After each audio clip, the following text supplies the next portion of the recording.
Greetings and salutations, everyone, and welcome back to more Danganronpa. Where last time we did the investigation, and now it's time for the trial. The second trial. Ooh. Also, yeah. Spooky is awesome. So, is everyone ready to... What? Am I blind, or are we missing someone? Yo. Yeah, Toko's not here. And Toko is... You really don't remember? Come on! Kidding, I'm kidding. How could I forget that little nut job? She's a crucial part of the class this time. Last trial this time. What are you gonna do? Okie dokie. I'll go ahead and drag her out here. Kicking and screaming. Just one moment, please. And just like that, just like he said a few minutes later, he reappeared, dragging Toko behind him. I told him I didn't want to, but he forced... I can't believe he would drag a girl around. Terrible. You're terrible. Phew, so now everyone's here, right? Okay then. Hustle on the elevator and let's get the show on the road. I'll see you guys down there. Let's go. So shall we get going? It's time to find out who killed Chihiro. Chihiro Fujisaki. She was so gentle, so calm and meek. Yeah, if you hang out with her, she doesn't even kill, like, mosquitoes because she feels bad. She is such a sweetheart. She needs to be protected. Nobody had any problems with her. But obviously, she can't. Yeah. Someone made the choice to kill a girl like that. And that murderer is one of us. Someone standing right here. Who do you want to talk to? I guess we can talk to everyone if you want it. Okay. Start on the right or left? Let's start on the right. I give you plenty to work with. Show us how far your logic can take you. There's something odd about Toko's behavior. I do not think mere shock is enough to explain it. I guess I wasn't much help at all in this one.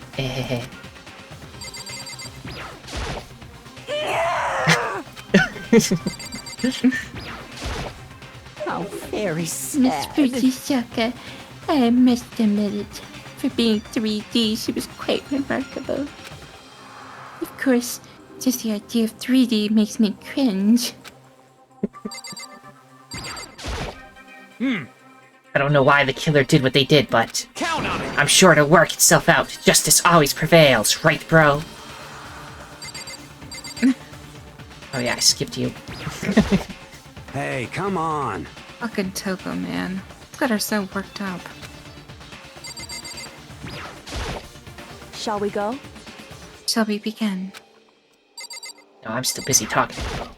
Well then. I will uncover the villain who performs such heinous acts on a weaker individual. You ready? We doing this? Yes. We have no choice, right? We have to do this. It's true.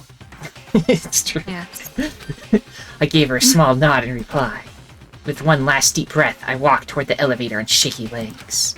With each step forward, I could feel my heart starting to race faster and faster. As soon as everyone was on, the elevator began to descend. I couldn't get a handle on my emotions, couldn't stop speculating. The steel box sank with heavy clinking sounds deeper and deeper into the ground. And as we went deeper, the uneasiness in my heart grew bigger and bigger. The elevator was unaffected, however, and continued to descend without hesitation. Until finally, it came to a sudden stop.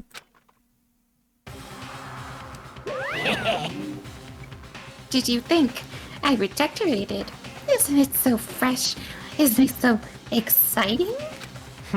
Don't waste our time with stupid questions. Let's get this over with. very nice. Good.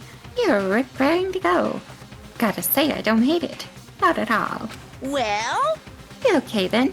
Let's get this show on the road. thrills, chills, Everyone, kills. please find your assigned seat. And so the curtain opened once again. Once again. A deadly judgment, a deadly deception, a deadly betrayal, a deadly riddle, a deadly defense, a deadly faith, a deadly class trial. You want to Honestly, Yeah. Oh, What were you gonna say? definitely think that I like this game better than Nunnery franchise because it's less mindfucky. And the puzzles don't seem impossible. Yeah. Well, you see, I played this game first, and because I like this game so much, I looked for the other games that the spikechunsoft made, and that's why I played 999 and stuff. So this is the one that made me want to play. Right. We now have menacing focus. Increase the focus gauge by 5. Effective during the class trial. Cost 4. Activate that. We already have melodious voice. And that's our 2 skills. And increase the damage to an opponent when a statement is destroyed. Oh, but we got 3, didn't we? Cause sure, we had more than that, yeah. Increases the focus Yeah. gauge by 5. Was there like one called raise? Yeah. Strange. Let me check again.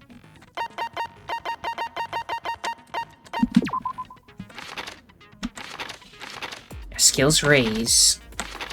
Menacing focus. Maybe menacing focus is a better version of raise? That's why it like replaced it.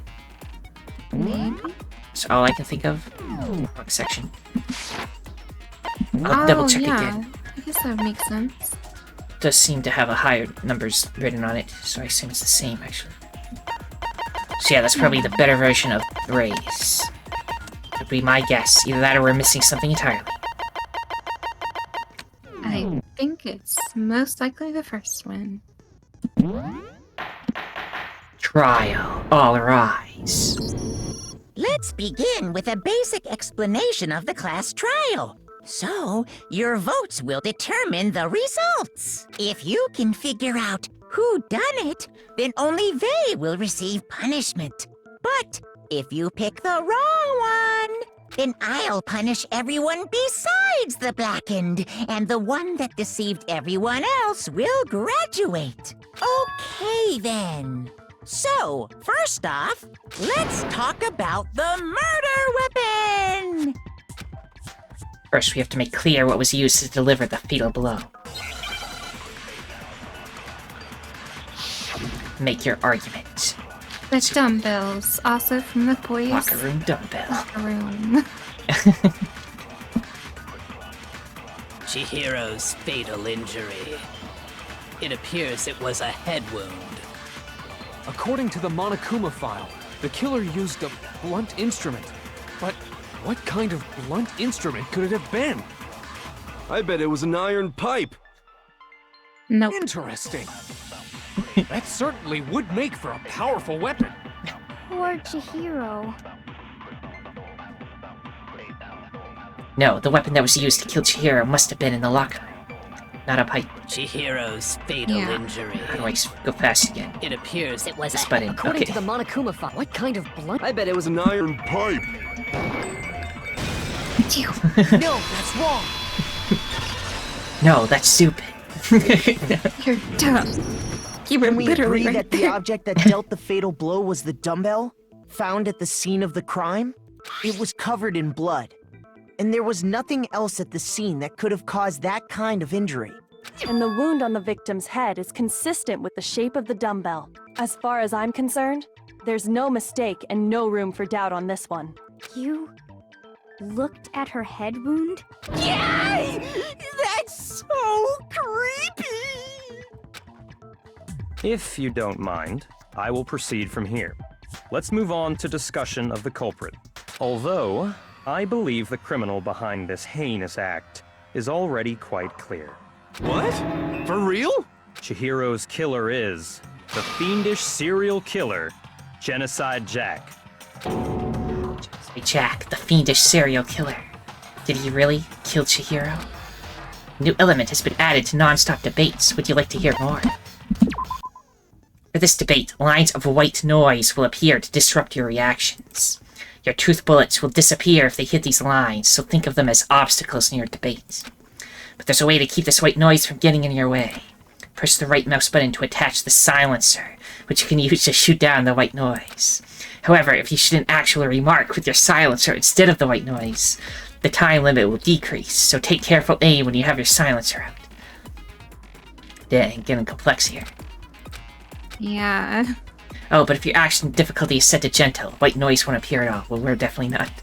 In which case, you can forget about the silencer and just focus on the situation in front of you. Well then, good luck and have fun.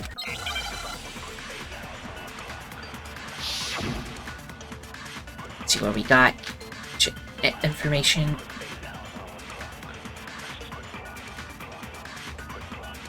The culprit is Genocide Jack. I'm sure of it. The white Case noise is the closed, pink stuff. as far as I'm concerned. But that's impossible. Why? What makes it impossible? Well, I mean, come on. There's just no proof for it. Hey, so, speaking of Genocide Jack, I don't know who that is! I'm not following this plot at all. Evidence that shows Yeah. Genocide Jack's related to the case. It has to be... I'm too The busy culprit for is Genocide time Jack. I'm sure of it. or something. I just want to check how I get rid of that. As far as I'm concerned. Okay, I can get rid of it. It gives you time to get rid of That's it. impossible. Why? What makes it impossible? Well, I mean, come on. There's just no proof for it. There is. No, that's wrong! Proof that this is related anyway, yes. I might know one reason he could be involved. What? I found this file while I was looking around the archive in the library. I guess it's some kind of confidential file the police put together about the Genocide Jack case. What? That's kind of weird as shit, isn't it? What was something like that doing in the library? The why of it is probably more trouble than it's worth. So let's forget about that for now. More importantly, it outlines all the specifics of every Genocide Jack case in exceeding detail. According to the file, there appear to be two defining characteristics in every Genocide Jack case. The first is that a bloody message is found written at the scene of every murder. Oh, that's right. Boob lust. Shut the fuck up. No. It's actually bloodlust.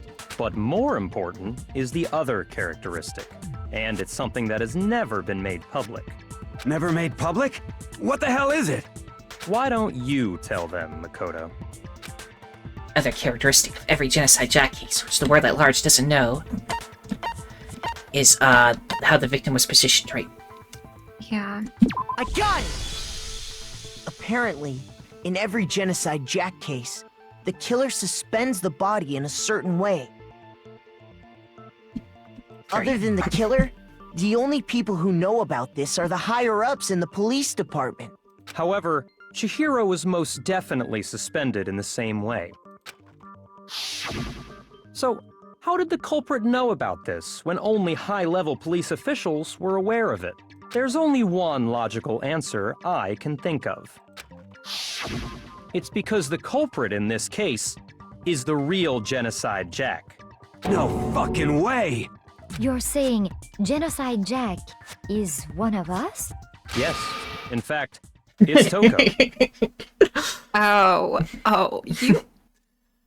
Yes, I do think it's Toko, actually, but you are really just laying it on thick. What? Genocide Jack's true identity is Toko Fukawa. You lie! What? Hey, okay, wait, hold on a sec. Toko has, like, bloodophobia or whatever, remember? What kind of serial killer is afraid of blood? Is Toko Genocide Jack? The answer is yes and no. Another riddle? Man, why is this gotta be so complicated? Does seem like a riddle in a way, but I feel like I could just about see it.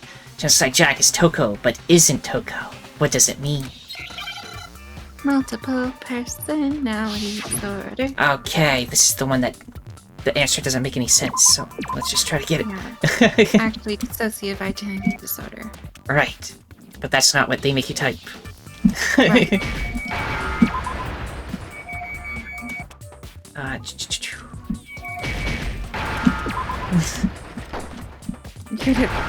Damn that thing.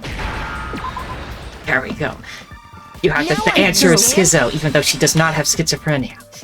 She does. Right. Why? Is Why it did because you say that? Genocide Jack has a split personality? I don't know. I think in the original Japanese it wasn't like that, so they just like translated it weird. She does not have schizophrenia. I don't know why the answer is that. That was like the thing that I got stuck at the longest in this game. It's so weird. But anyway, they get mixed up a lot, but schizophrenia is not dissociative identity disorder. Huh? I never knew that it was. I thought that those are Yeah. completely different things, and they Some are. people just think of them the same thing for some reason. I think I read that somewhere in the file too. They thought that the suspect might have, what did they call it? Dissociative identity disorder. Oh, okay. But still, to go and say that about Miss Fukawa is... Perfectly acceptable. Toko's strange behavior after seeing the body is proof enough that she has a split personality. One thing that shows Toko could have split personality has to do with her behavior. Her behavior changed. I got it! You're talking about how she started acting totally different than usual, right? That's right. Think back. She fainted when she saw Chihiro's corpse, and then, when she woke up... I'm fine. Yeah. Whoa, is that a dead body? Hey, are you dead? Yeah, ha ha ha. You must have hit her head real hard. She fainted. The world has a front and a back, a top inning and a bottom, a sea of truth and a web of lies. This is quite concerning. I mean, she sounds completely different. She was acting funny, that's for sure. That melancholy tone of hers completely disappeared. Don't go assigning adjectives to my tone without permission. Not to mention, once she regained consciousness and saw Chihiro's body again, she was utterly calm. In other words, within her is one personality that can handle blood, and one that obviously can. So when Toko trapped herself in her room, it's because she was scared of Genocide Jack?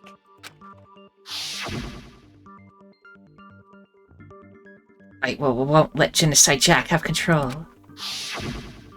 I'll drive out the killer, to drive out the murderous fiend. The reason she locked herself in her room wasn't to keep other people from getting in. It was to keep her other personality from getting out. What? Toko was afraid. Afraid of the murderous fiend inside of her. Of killing even more people. How? Yeah. How can you know all this? I do believe you misunderstood her. What she's trying to say isn't, how can you know all this? No. What she wants to know is, how could you tell them? Huh? Last night, just before Monokuma gave his motive speech, Toko and I had a strange conversation. She told me a most interesting story. She said a murderous fiend lived within her, and she was afraid it could appear and attack at any time. And that trepidation is what's caused her to have such a bleak attitude. Isn't that right, Toko? This is all a lie. Right, Toko? You said you wouldn't tell anyone. What? You promised! I can't believe you lied! You have only yourself to blame. You came to me with your tragic little story. I didn't ask you to. This is the real world, not some romantic fantasy fairy tale. Besides, you broke your promise first. You said that as long as you were here, no matter what, you wouldn't let Genocide Jack kill anyone. But in spite of that promise... Sorry, There I he couldn't is. keep a promise. But don't worry, never again. I won't let Genocide Jack have control ever again. You said if I kept my promise, would go out with me. That's the only reason, I promised. How many times do I have to tell you? I never said that, but you weren't able to do it. You just couldn't resist that rush you got from killing, could you? I tried. I swear I tried to control it, but... But your efforts were useless. What a disappointment. I hate you. Well, the opening act is nearly finished. All that's left is to hear from the person in question directly. The person? You don't mean... Toko's body suddenly lunged backwards. A huge thud echoed across the courtroom, but in the next second...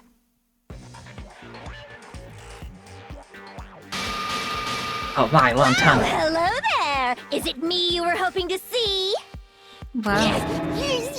What the heck? So you figured it out, huh? Well, whatever. What are you gonna do? I'm the ultimate murderous fiend, Genocide Jack! Or better yet, let's go with Genocide Jill! What the fuck is this?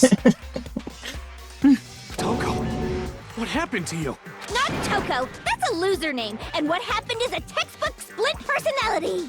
So what if one of them happens to be a serial killer? You should turn a blind eye to one's faults.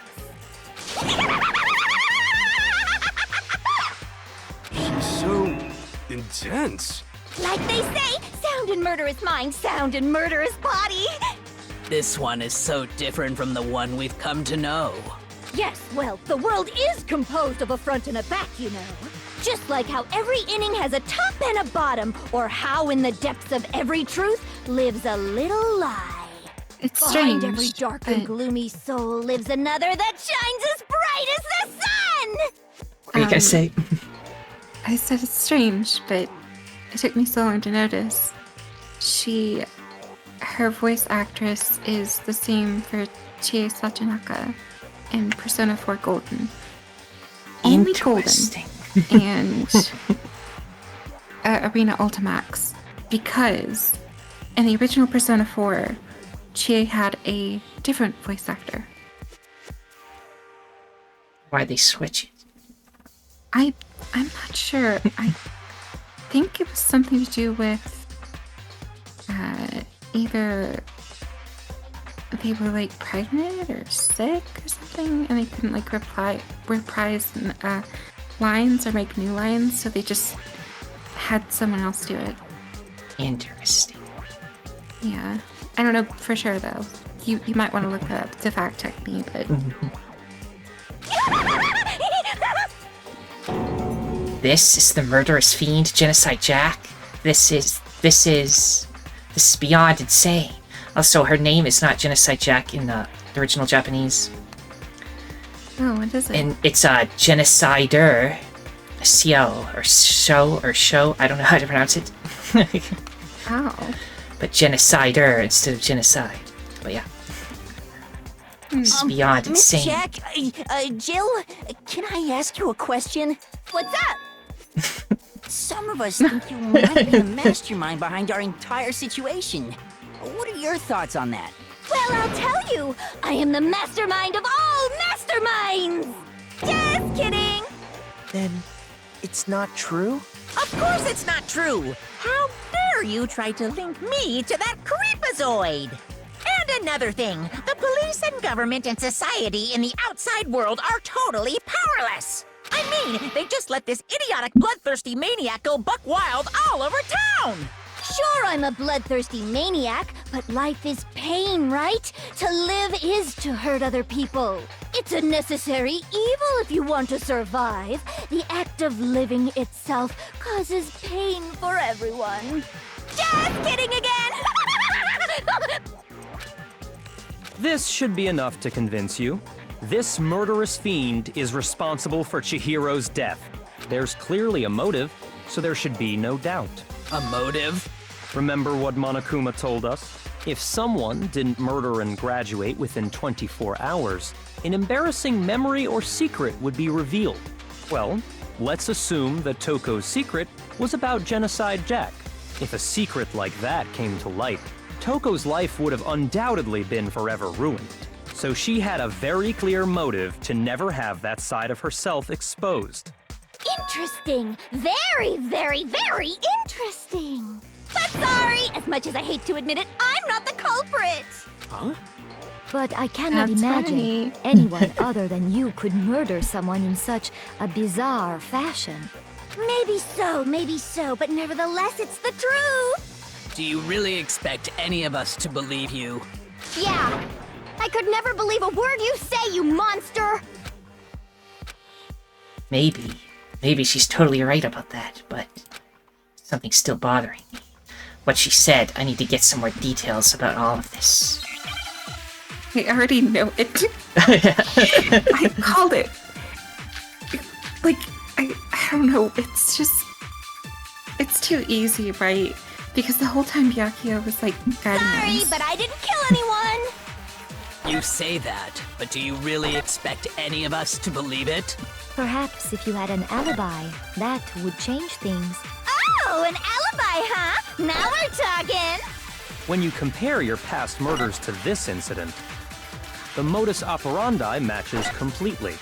What more proof do we need? That is not true, actually. Give it up. Because You killed her.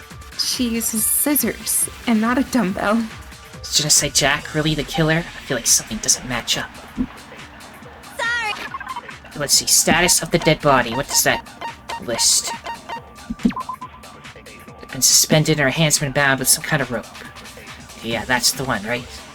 Yeah, the fatal injury was the blow to the head. That was the thing. That was the outlier. You say that, but do you really... Perhaps if you had an alibi. Oh, an alibi, huh? When you compare your past murders to this, the modus operandi matches completely. No, it doesn't. You're stupid. Are the methods of murder really exactly the same? I'm not so sure about that. I think there's a slight difference between the Genocide Jack cases and this one. Huh?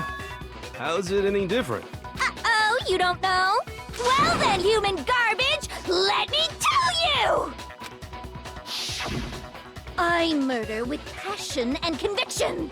I consider myself a professional, and I have a very particular way of doing things. Imagine you go to a fancy Italian restaurant. They're very picky about the noodles, the sauce, everything. But what happened to Chihiro? It'd be like if that same Italian restaurant started using ragu or Chef Boyardee. This is no creation of mine. Those are like actually name brands. Okay, cool. Let me rephrase that You don't want in to a way get that started? maybe makes more sense. There are two clear differences between the Genocide Jack cases and this one. There's one clear difference between the murders. The victim's fatal injury. I got it! For one, the cause of death is different. In the Genocide Jack murders, all the victims were killed the same way. According to the case file, they were all apparently killed with a pair of scissors. But Chihiro died from a blow to the head, right? Ah, yes. That is remarkably different from the other murders. Wouldn't it be strange for someone who kills the same way without fail to suddenly change their method? And there's more. One more conflicting detail. That's right. In my recipe of murder, if the bloody message is the tortellini, then the arrangement of the body would be the pesto sauce. Could you please stop comparing killing people to cooking? So, are you saying the other difference has to do with how the body was arranged? That's right. The second difference is related to how she was suspended. Yeah. What was used to suspend her? Yeah. Yeah. Because she used scissors and not... Do you Yeah, remember rope what the killer or whatever. used to suspend her? They used some kind of rope to hang her up by her wrists. What is your point? Well, in all the previous Genocide Jack cases, something else was used to suspend them. Specifically, pairs of razor-sharp scissors. And guess what? I used my own specially designed scissors for the murders and the arrangement. Like I said, I'm a professional, so naturally I'm very picky about the tools I use. And you know what else? Big Mac said there's two differences, but he's wrong. Big Mac? Are you referring to me? Listen up, Big Mac! There's actually one more difference! Huh? My word, you really didn't notice? Take a look at who the victims were in each Genocide Jack case. There's a pattern there, just waiting to be discovered. A pattern? Figure that out, and it'll be plain as death why I couldn't have possibly killed that little lolly girl. Let's see. There's a pattern surrounding the Genocide Jack victims. Chihiro didn't fit it? I think I figured it out. I know why she couldn't have killed Chihiro. Which one? Because Chihiro was a girl? I got it! Is it because Chihiro was a girl? Bingo! Bullseye! Right on the money! What are you talking about? Yeah, just like I thought. In all the 'Cause she Genocide always Jack killed cases, girls. all the victims had something in common. Also, she's not trans. Like the previous thought would have led me to believe. Yeah. All the names. There's no end. But it would make sense, They right? were all If we guys? were under the assumption that it was Genocide Jill in this case, then it would have made sense. If that were actually the case. Right. In That's some right! The people interpretation. I kill with such passion and conviction are all adorable little men! I can't believe I said it! I'm so embarrassed! The hell is wrong with you? I can't help it! I'm just a full-throttle boy-on-boy fangirl, and the mopey side of me just hates it. But now I'm on the fast track to becoming a full-fledged fan madam! So, since Chihiro was a girl and not an adorable little man, you wouldn't kill her?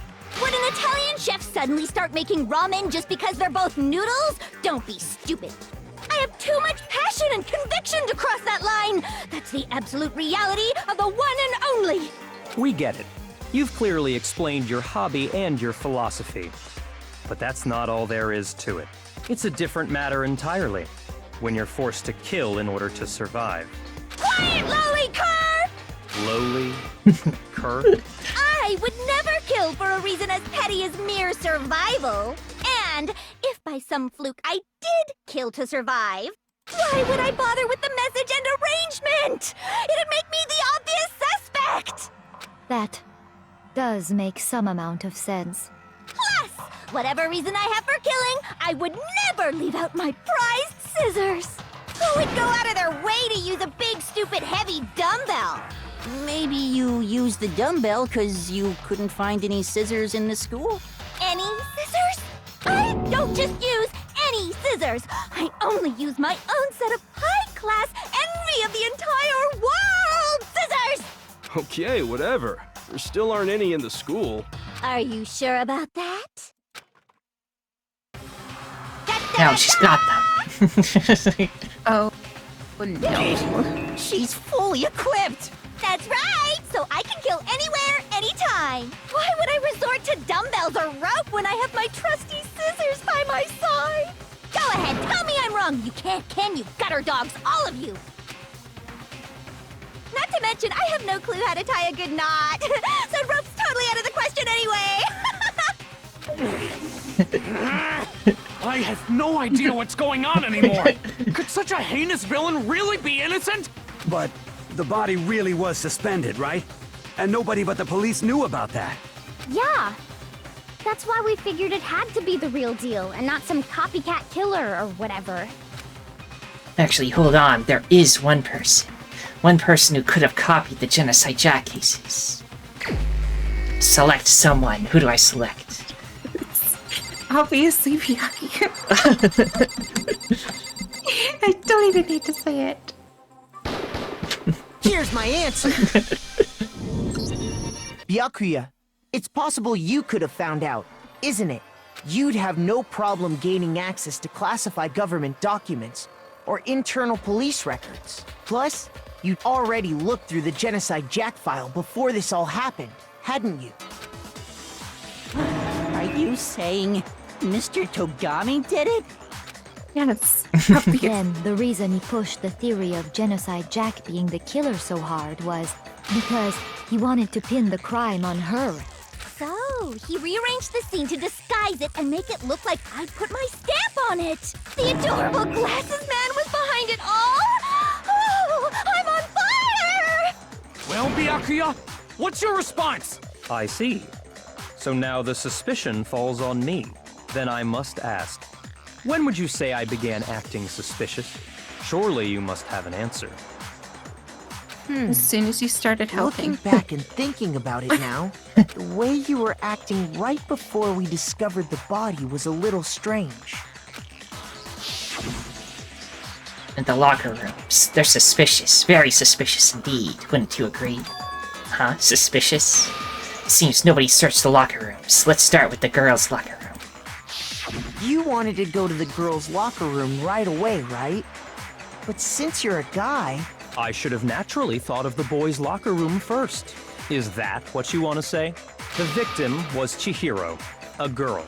Hence why I said we should check the girls' locker room. Nothing strange about that, I'd say. On the contrary, there's something very strange. Okay then, what's so strange about it? Go ahead, share with the rest of the class. There was a clear contradiction in what Byakuya just said. Need to make it clear to everyone. New element has been added to non-stop debates. Next, we're going to add something called a truth flashback. If you aim at a weak spot and hold down the left mouse button, then you'll memorize that weak spot. This memorized phrase can only be shot once as a single truth bullet. If you shoot or change the truth bullet, it will disappear from your truth cylinder. However, you can use this flashback feature as many times as you want. You don't seem to have the answer to a lie or contradiction in your loaded truth bullets. It might be wise to memorize a different weak spot and use that to make your case. So basically, not only do you have your evidence to prove they're lying, but you can use their own words against them to defeat them. Right. Find a contradiction. When's the best time to flashback? Well, you'll just have to use your keen wits, won't you? In this case, though, I will say that if you don't use a flashback, you won't be refuting anything. Well then, good luck and have fun. First, let's let it go through and see what he says. Yeah, that's a fake thing. That's not gonna help us. So, you said Byakuya was acting kind of weird before we found the body. But he was acting weird... how? If you're presented with the opportunity to check out the girls' locker room, you absolutely take it! That's a natural reaction for any guy! The victim was Chihiro, who was a girl. So of course I would suggest we check the girls' locker room first. There was no time for pointless distractions. What's so strange about that? I wish you'd taken me with you. In Byakuya's comment about Chihiro being a girl, I realized a clear contradiction there. To make that contradiction clear. Okay, I think I memorized the first statement about you said before. Byakuya was acting kind of weird before we found the body. And we shoot the second part, either that or it's the reverse of what I just did. Opportunity to check out the girl. That's a natural reaction. The victim was Chihiro, who was a... No, that's wrong! How did you know that the victim was Chihiro before we got in there? I'll tell you what's so strange about that. Because up until we actually discovered the body, we couldn't have known who the victim was. So your claim that you went to the girls' locker room first because Chihiro was the victim doesn't hold up. I see. That's a good answer, I must admit. Interesting. Very interesting indeed. But your reasoning is still too weak. Huh? What's wrong? Is that it? Surely you've got more than that. Go ahead. Show us. It's with Byakuya's attitude. It's like he doesn't even care. I've got him cornered, but he's acting like it has nothing to do with him. What's the matter? You're not finished already, are you? There must be more to it. There is. I think. There is more to it. Think about it. We just talked about the differences between this case and past Genocide Jack incidents. The proof you're looking for is hidden in there. Oh? Proof that I'm the culprit, you mean? The differences between this case and the other Genocide Jack murders. The evidence that proves Byakuya is responsible is hidden in there.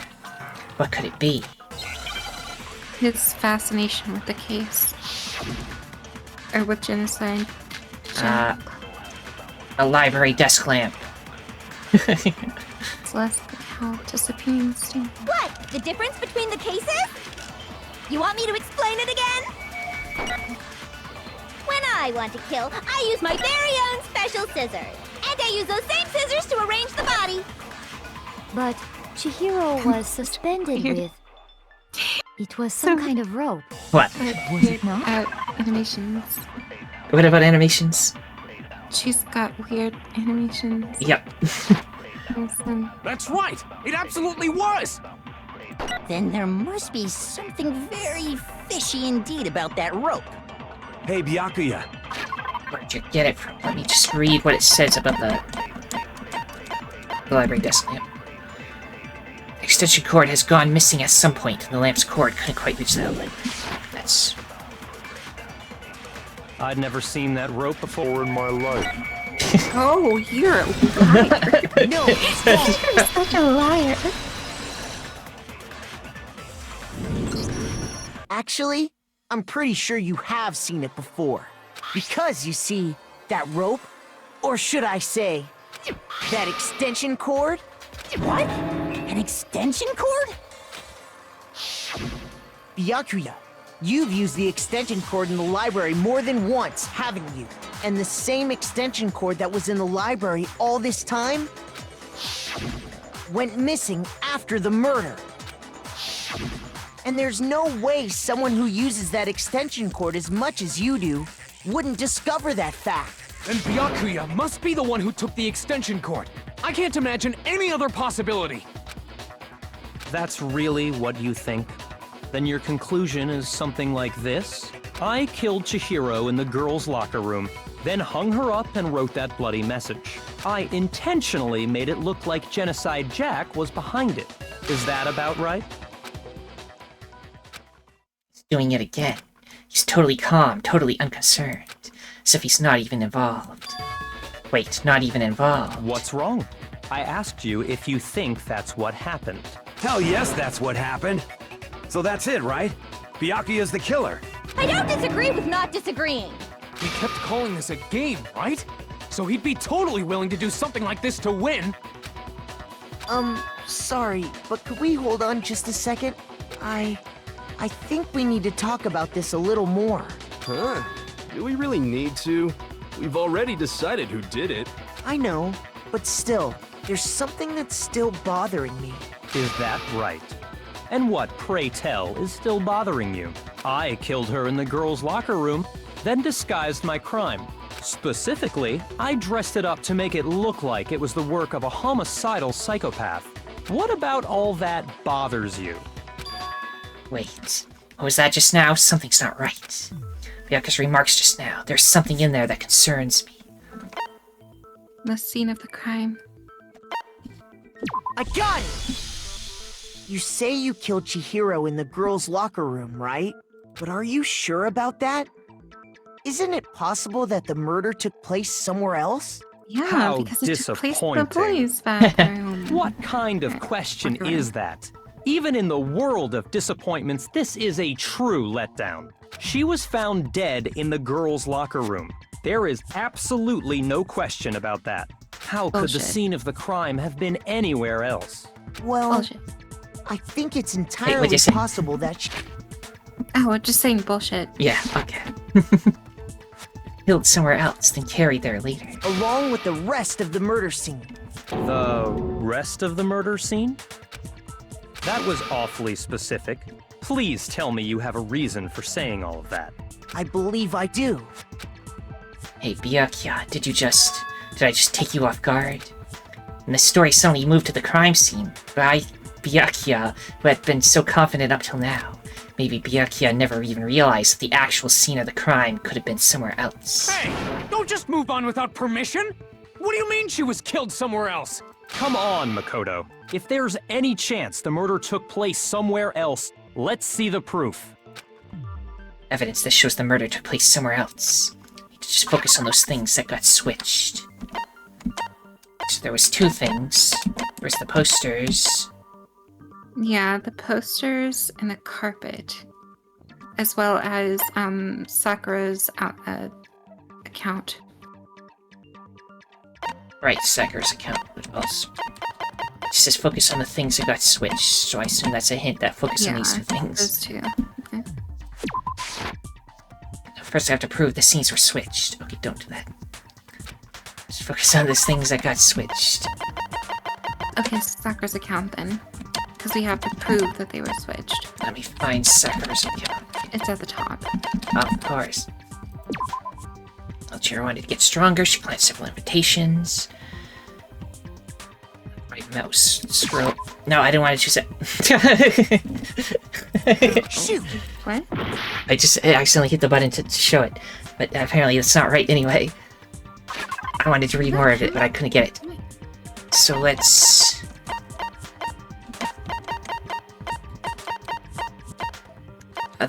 we did the carpet. The posters first.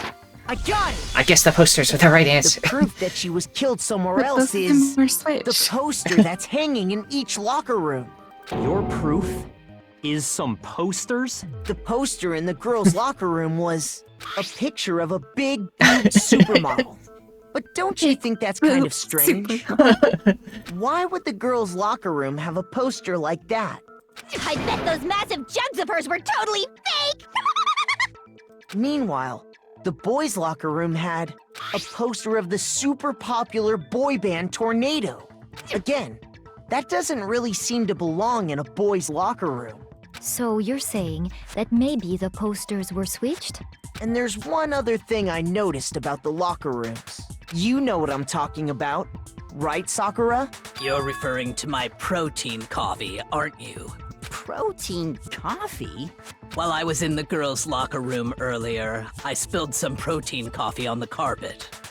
But I noticed that after the murder, the stain had been totally scrubbed away. No, it's not that the stain was scrubbed away. It was moved. Yeah. This one. Oh, so that's why we had to mention them. I guess. I got it! The stain on the girls' locker room carpet wasn't scrubbed away. In fact, I found it on the boys' locker room carpet. That's definitely the stain from my protein coffee. Then, does that mean that the carpets were switched too? But why would anyone do that? To move the murder scene from one locker room to the other. It's certainly plausible, don't you think? What? In other words, in order to completely swap the scene of the crime, the blood-stained poster and carpet were moved along with the dead body. By doing this, the killer was able to change the entire room where the murder took place. I can certainly follow your reasoning, but why would the culprit bother doing that? Huh? Why would they go to all that trouble of switching the scene of the crime? Actually, an even bigger question. If the murder did take place in the boys' locker room, then how did Chihiro get in the boys' locker room in the first place? To get into the locker rooms, you have to swipe your e-handbook across the card so maybe device. it is true. I was So right the whole Chihiro's time. handbook should have only allowed her access to the girls' locker room. She had no way to get into the boys' locker room to begin with. No, she did have a way, and I can tell you what it was. I highly doubt that. Shut up! I'm telling you, I know how she could have done it. Is he right? Could Chihiro really have gotten into the boys' locker room somehow? We shall see. Okay.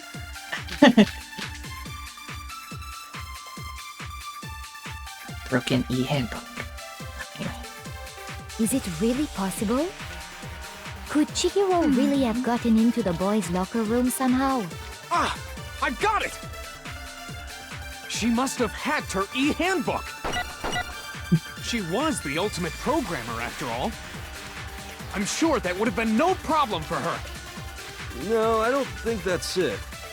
She used the thing that was in the main hall. Huh? What thing? I'm talking about Leon's handbook, of course. If she had that, she could get into the boys' locker room no problem. But Leon's is broken, so it couldn't be that one, right?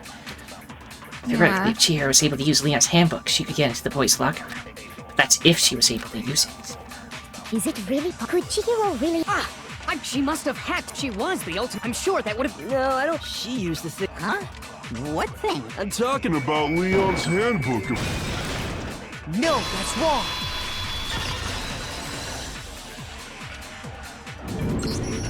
No, I don't think Chihiro used Leon's handbook. Why not? Because Leon's handbook was broken. Oh. Well, then, yeah, I guess that'd be pretty impossible, huh? I am struck silent by how quickly you gave up. Plus, isn't there a regulation against using someone else's handbook? Actually, the rule states that loaning your handbook is prohibited. It says nothing about borrowing one. In other words, you could borrow a dead person's handbook all you want, and you'd be safe. Yup. Hit the nail square on the noggin. Of course, if it were broken, that wouldn't make any sense anyway. So then, she must have hacked hers, like I said. She used her ultimate programmer skills and... Psst! You can't fix an e-handbook. The instant you open one up, a security buzzer starts blaring. So, if she didn't use Leon's handbook, and she didn't modify her own handbook... Maybe Mr. Naegi's initial assumption is just... wrong? It seems like there's no way she could have got into the boys' locker room. So I guess so. Okay then, I vote for Byakuya. Is that it then? Chihiro was killed in the girls' locker room and Byakuya's the one who did it? Really? But still, I don't know what else I can do. Hold on a second. I agree with you, though. I think you're on the right track. What the? You finally decide to open your mouth and that's what you've got to say? There's no way she could get in the boys' locker room, right? So... Why are you so sure she can. couldn't get in? There's still one other way she could have gained access. What? What are you talking about? What other way is there? Well, to explain that, why don't we take a little break from the trial? I'd like you all to come see something. Wait. Just what do you think you're doing? Don't worry. This'll make the whole trial more exciting. I'm sure that thought must please you. Huh? It'll make things more exciting? Well, all right then. I declare an official class trial recess. Huh? For real? Now then, what is it you want to show us? It better not be boring or I'll be very unhappy. Oh, I have no doubt it'll meet your lofty expectations. So, shall we go? Also, I disagree with this whole assessment that's going to happen. I feel like she should have just had access only to the girls' side of things, but that's just my personal opinion. So before I even knew what was happening, the class trial had been put on hold. We headed off with Kyoko in the lead. And where she took us was...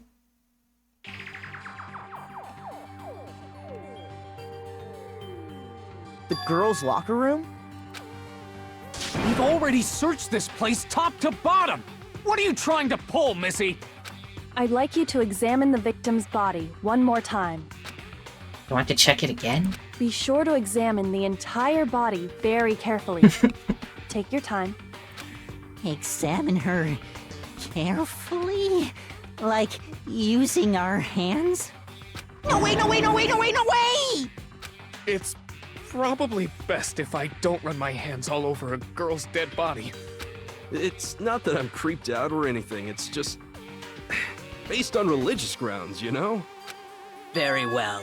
I'll do it. But you're a girl. You shouldn't have to touch a dead body. Just let one of the boys do it. I hate gender roles. I agree.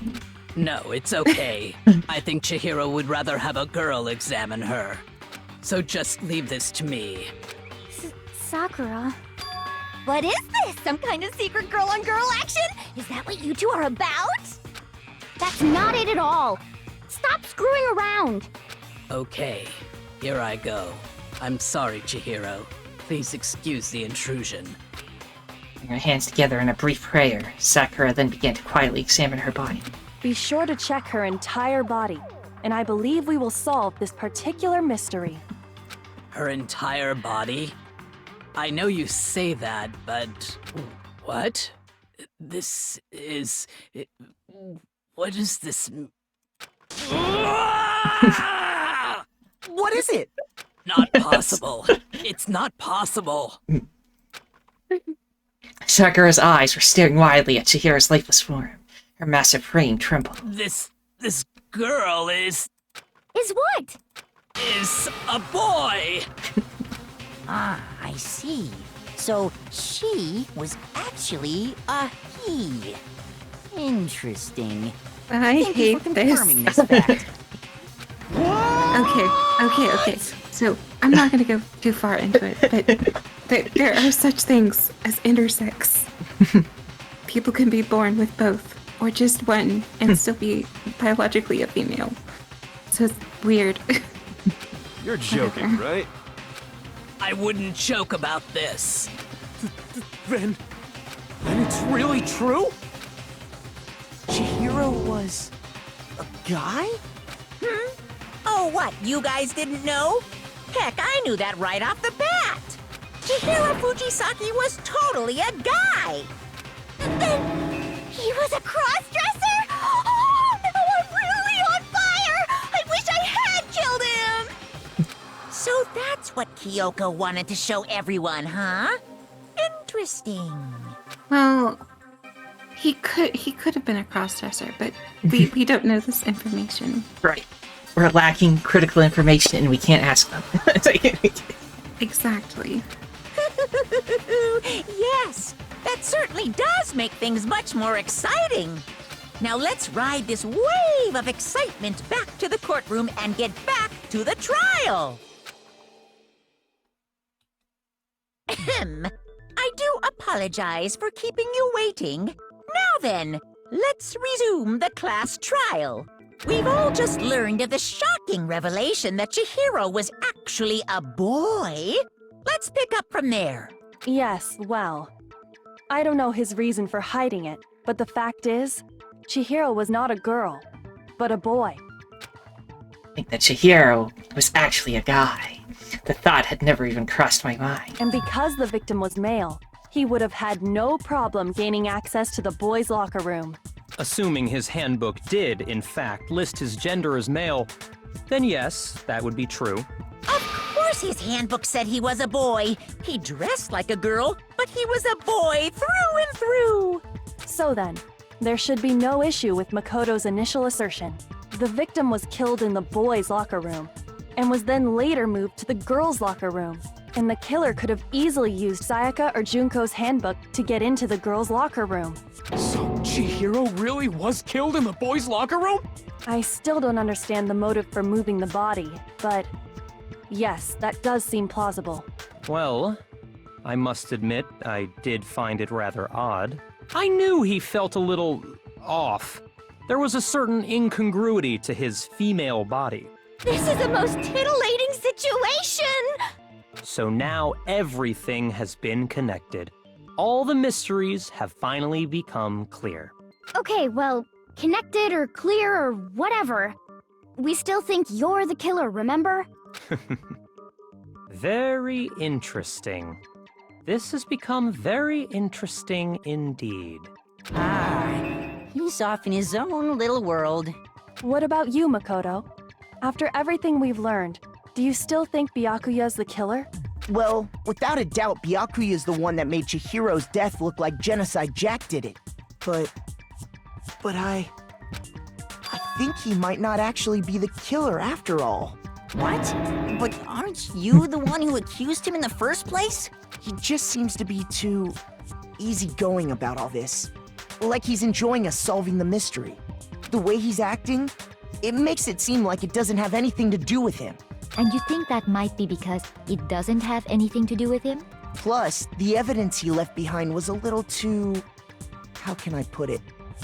Overt. He consciously chose to use the extension cord, knowing it could connect him to the murder.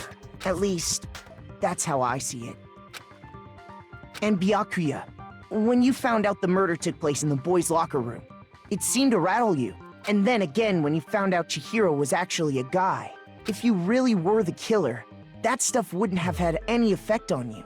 So that's your thinking, huh? Well, it bothers me that you don't have more concrete reasons, but it's fine. I guess I'll mark it as correct for the time being. Mark it as correct? He's right. I am not the culprit. I just happened to come across the corpse in the girls' locker room and decided to alter it. Are you fucking with us right now? No, I am not effing with you right now. Hold on. I'm telling you the truth. What? Hold on. All of the muscles in my body has gone weak. Why do they do this to me every single time? I feel fatigued. Quit. Stop it. Stop fucking with my brain. Well, I find it very hard to believe. Go ahead. Find it very hard to believe. You're free to be executed along with the rest of us. If you're really telling the truth, then why? Why do you do that to his body? My reasons hardly matter right now. Uncovering the culprit is much more important, wouldn't you say? Now then, if it wasn't me, who was it? Well, I don't think I can say for sure without talking about it a little more. We're seriously gonna keep going? We're all good, aren't we? I thought it was clear Byakuya did it. No, I'm with Makoto. If there's any doubt whatsoever, we need to explore every possibility. Because if we're wrong, we all die here. That's true. Very well then. I'm with you too. Damn straight. Count me in. Do you not have a mind of your own? Of course I do. What am I, an ant or something? Anyway, let's discuss this all as a group one more time. We still have time to make our decision. That's very true. Our lives are all on the line. Excellent. Then shall we resume our game of hide and seek? If Byakuya didn't do it, then who's the real killer? Who murdered Chihiro? There's one thing we can be sure that we know about the killer. What do we know? The killer is a guy. I got it! Because there's nobody died that has a working handbook that we can use to get into the boys' locker room if you're a girl, so only a boy can go in there. Right. And it's definitely not Hifumi. I can tell you that much. He's never even been in there, bro. Since the crime scene was the boys' locker room, you would need a boys' handbook to get in. Since Leon's handbook is apparently broken, the killer would have had to use their own. In other words, it had to have been a guy. But that's still not enough. I need to find some more clues.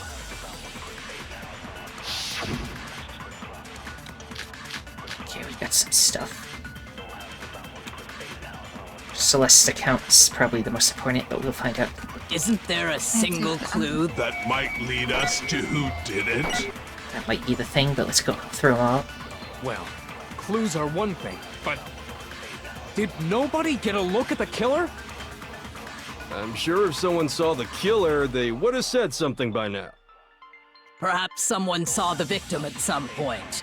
Even that might be enough for now. Yeah. All we need right now is any kind of new info. It's over. It's all over. You want to know who saw the victim? The killer. And only the killer. No, that's wrong. Celeste saw her. Oh, so-and-so little suspicious. I believe someone else did see the victim before he was murdered. What do you think, Celeste?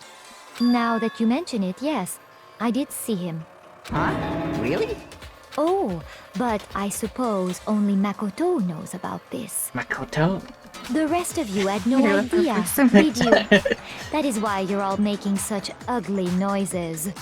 Whatever! Just hurry up and tell us! Yeah. It was last night, right before nighttime. I saw Chihiro in the dormitory warehouse. I saw him stuffing a track jacket into a duffel bag. And then, I assume, he headed off to exercise. A track jacket and a duffel bag? But we didn't find anything like that at the murder scene. It seems likely that the culprit destroyed them to get rid of any evidence. And that is when he said something that struck me as rather odd. Well, I'd better get going. I'm kind of in a hurry. Chihiro told me he was in a hurry, but why would he be in a hurry? Only if someone were waiting for him, I should think. So, Mr. Fujisaki was on his way to meet with someone, and then they were going to work out together? But Hina and I had invited him to exercise with us plenty of times, and he always declined. Probably because he was afraid you'd find out the secret he was hiding, right? Which means that conversely, he must have trusted whoever he was meeting with very much. Enough so that he was willing to risk his secret being revealed. Ooh, what a marvelous friendship! The point is, whoever he met up with is the culprit, right? So we just gotta figure out who it was. But knowing what we know, I can't even guess. No. You already have what you need to make the connection. Huh? You know who the killer is. I do. Seriously? Who is it? Who's the killer? Think back to the track jacket and duffel bag the killer disposed of. Focus on the details of these items, and it should become obvious who was waiting for him. Are you sure about that? You really think we can figure out who did it based on 2 pieces of evidence that we don't have? What? You want to track down some fingerprints or something? Even if we had the equipment for that, we wouldn't know how to use it. As was noted, the evidence is already gone. There's nothing to get fingerprints from. Maybe, but we can make certain inferences if we just take the time to talk it out. Easy for you to say, but fine. Celeste, did you notice anything special about the bag or jacket? The bag was just a normal duffel bag from the warehouse. All the bags in there are the same, so I can't imagine what would make that one special. Well, if I remember right, there was a decent variety of tracksuits to choose from. Do you think there might be some connection between the culprit and Chihiro's jacket? Perhaps. Let's explore that and talk a bit more about the jacket he took. Chihiro's track jacket really holds some clue about the killer. Somehow, it's really hard to believe. Well, let's see what we got.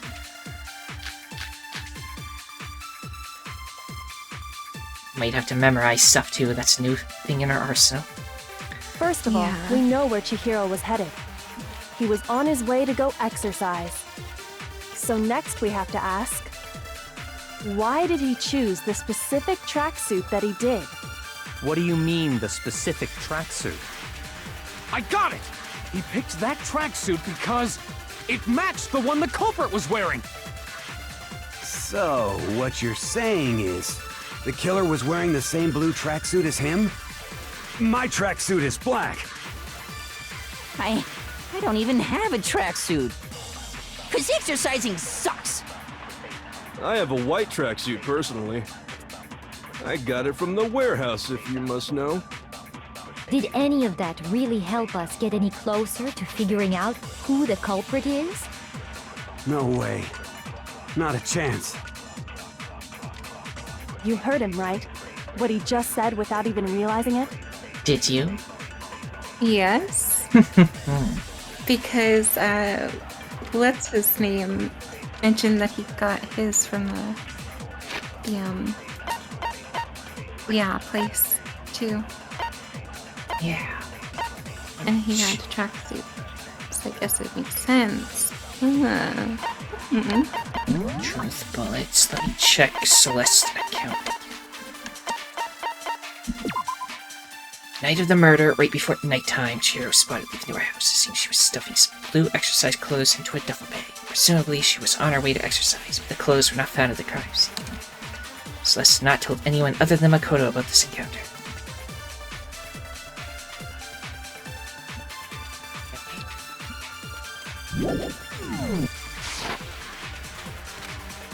You're saying there's something off about what someone just said? First of all, we know where Chihiro was Okay, headed. who do you think is off? He was on his way to go exercise. So next we have to ask, why did he choose the specific... Say that again. I forgot his name. He's got like the he looks like he got electrocuted. Okay, you're saying he is suspicious. What do you mean, the specific I got it! He picked that tracksuit because it matched the one the It's culprit definitely was not wearing. Mondo. I tell you that. So, what you're saying is the killer was wearing the same blue tracksuit as him? My tracksuit is black. I don't even have a tracksuit. 'Cause exercising sucks. I have a white tracksuit personally. So what's suspicious about that? I got it from the warehouse, if you must know. Did any of that really help us? Say what? I don't know. I'm just trying to see what do we say to that? Like, what was suspicious about that? I don't know. No way. Not a chance. You heard him, right? What? Something off about what someone just said. First of all, we know where Chihiro was headed. He was on his way to go exercise. So next we have to ask, why did he choose the specific Mondo tracksuit did say that he did? the same blue one. How did he know it was blue? I got it! He picked that tracksuit. It matched the one the culprit. So, what the killer was wearing the same blue tracksuit as Maybe him? this is it. I don't know. Okay, we'll see. No, it's wrong.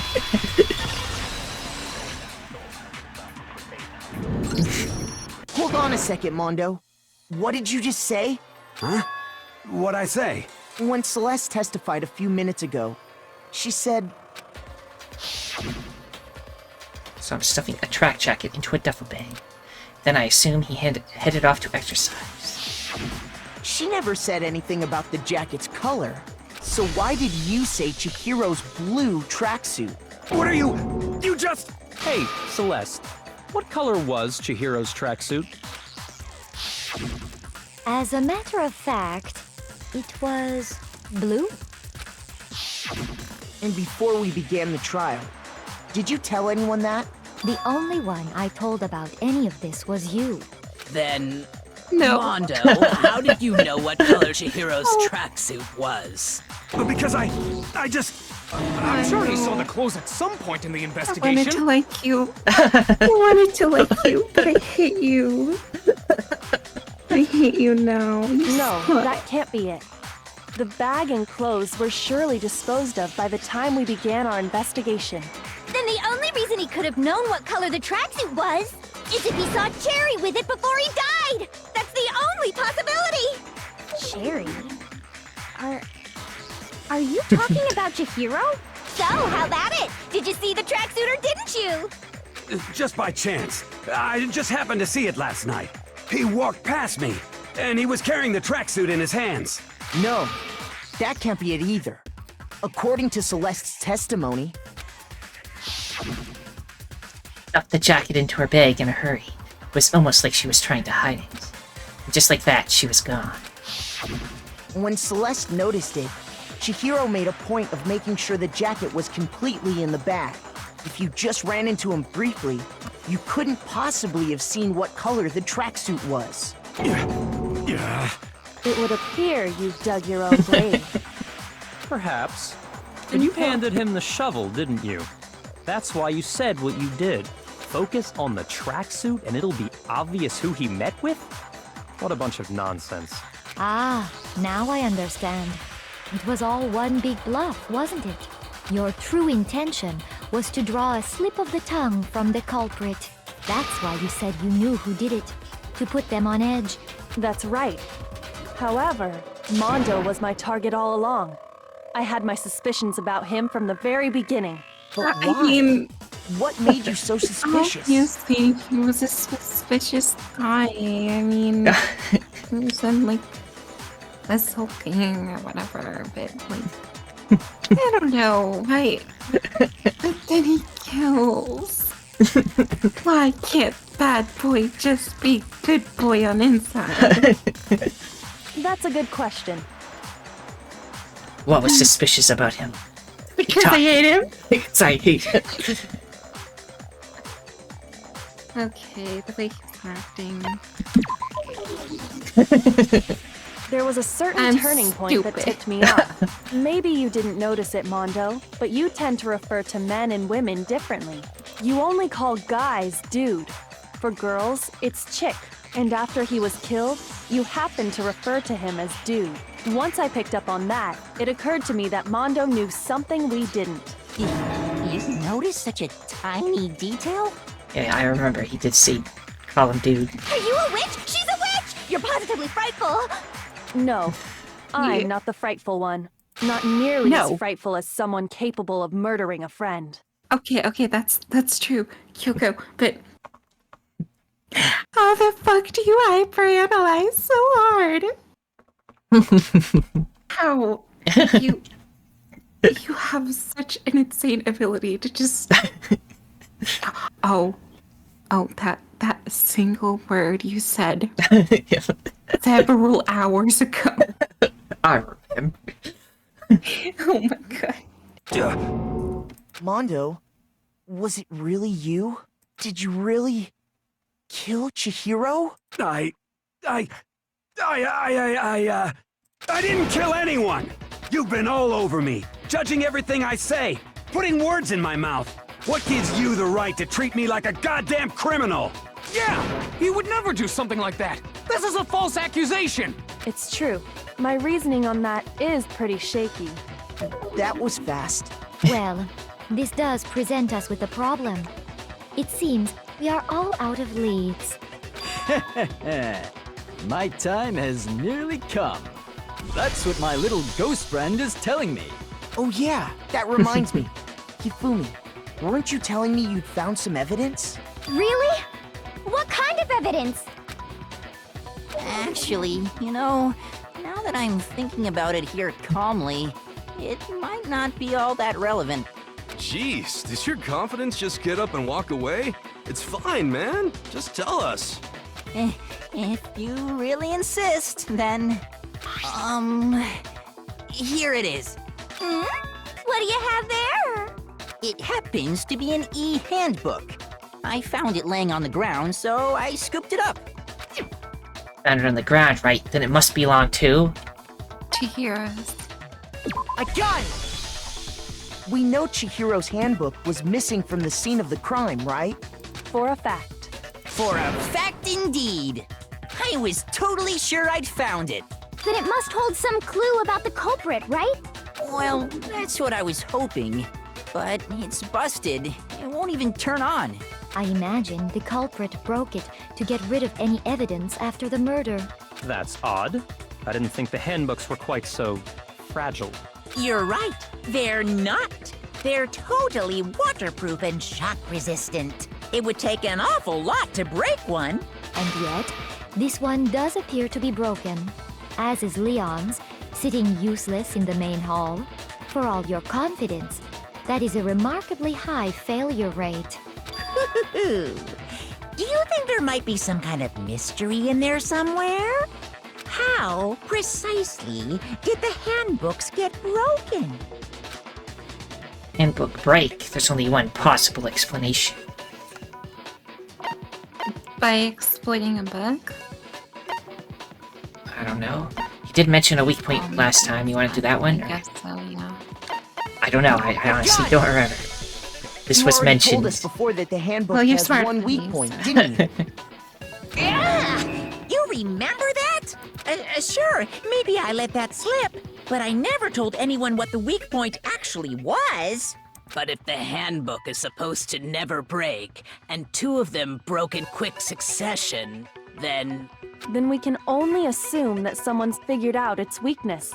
You know what the weakness is, right, Monokuma? So, what is it? Huh? You're asking me? I think it's a necessary piece of information if you want this to be a fair trial. But if I tell you, and someone else decides to copy it, that would be very not good. Just tell us already. Why would we want to break our own handbooks? Oh well, I have a weakness for pushy demands.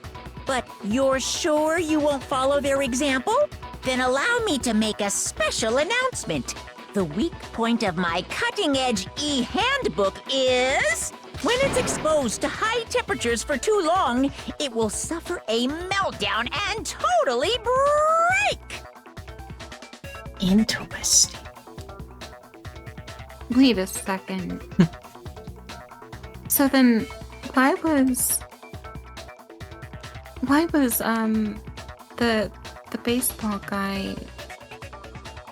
Why was his Why broken? was his broken? Yeah, I don't know. I flippin' knew it! You knew it? Yeah, because I found the handbook laying on the floor of the sauna. The temperature in the sauna can reach over 200 degrees. Strange how you don't get burnt, huh? Oh my god. It's because as your sweat evaporates, it creates a cooling layer of air around your skin. If the hot air of the sauna were somehow pushed directly onto your skin, you'd definitely get fried. That layer of air would get blown away. That's why you may feel a burning when you move around. So when you're in a sauna, make sure to keep nice and still. Wow, interesting. I learned one new fact today. That is a mere trifling speck of knowledge. Anyway, if you found the victim's handbook in the sauna, then the killer must have been purposely trying to raise its temperature in order to break it. Meaning the culprit somehow knew its weakness. But how'd they find out? Monokuma said he didn't tell anyone, right? Indeed. Quite the mystery. What if they found out by accident? What do you mean by accident? What if the killer took their own handbook into the sauna, not knowing its weakness, and it broke? They'd realize it was broken, of course, and it wouldn't be hard to figure out why. And once they had Chihiro's handbook, they knew they had an easy way to dispose of it. I won't say it's not possible, but who would have done something like that? I don't know of anyone who took their handbook into the sauna. Yeah, like somebody who went into a sauna fully clothed or something. That would be crazy. Yeah. I might know someone who did. Whoa, seriously? I think the one who may have taken their handbook into the sauna was... Who might have brought their handbook into the sauna? Really, it could only have been one person. It was Mondo. Here's my answer. Mondo, your handbook got broken in the sauna, didn't it? What? Why? Why do you keep accusing him? Mondo and Taka had an endurance contest in the sauna not too long ago, remember? And for the contest, Mondo just so happened to keep his school uniform on. But little did he realize, he'd also left his handbook in one of his uniform pockets. And when it was all over, Mondo discovered that taking your handbook into the sauna could easily destroy it. No, wait, hold on. You've got it all wrong. He would never kill. I don't accept this. Show me the proof. The actual solid proof. I mean, I don't want to believe it either, but I found something that proves it beyond a shadow of a doubt. I did. Oh. Well, we shall figure this out. That's a lot of handbooks. This trial was long. Yeah. First one is the shortest. Let's test Makoto's assertion. If what he says is correct, then Mondo, you broke your own handbook. In other words, if Mondo's handbook is actually broken, then that proves that what Makoto said is right. Well, my goddamn handbook works just fine! See? Look!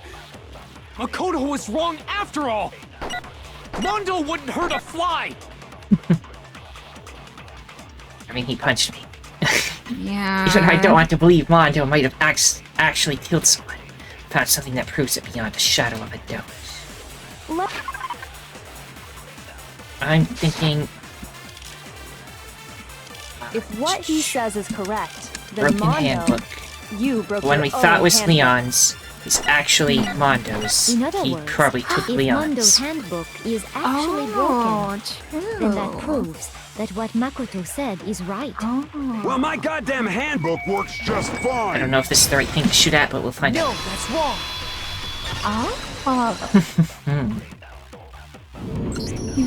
Mondo, the handbook you have right now, is it really yours? The fuck is that supposed to mean? The broken handbook that was in the main hall.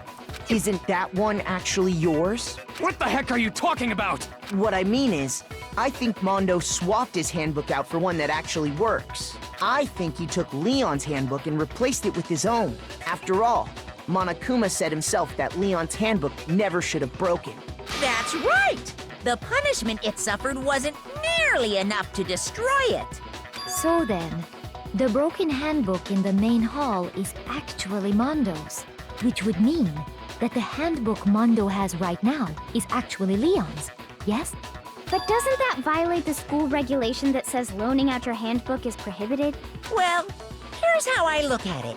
There is a rule about loaning your handbook to another student, but if they're dead, they're not a student. It's kind of a gray area, I admit. But no worries. If anything, it just makes things more interesting.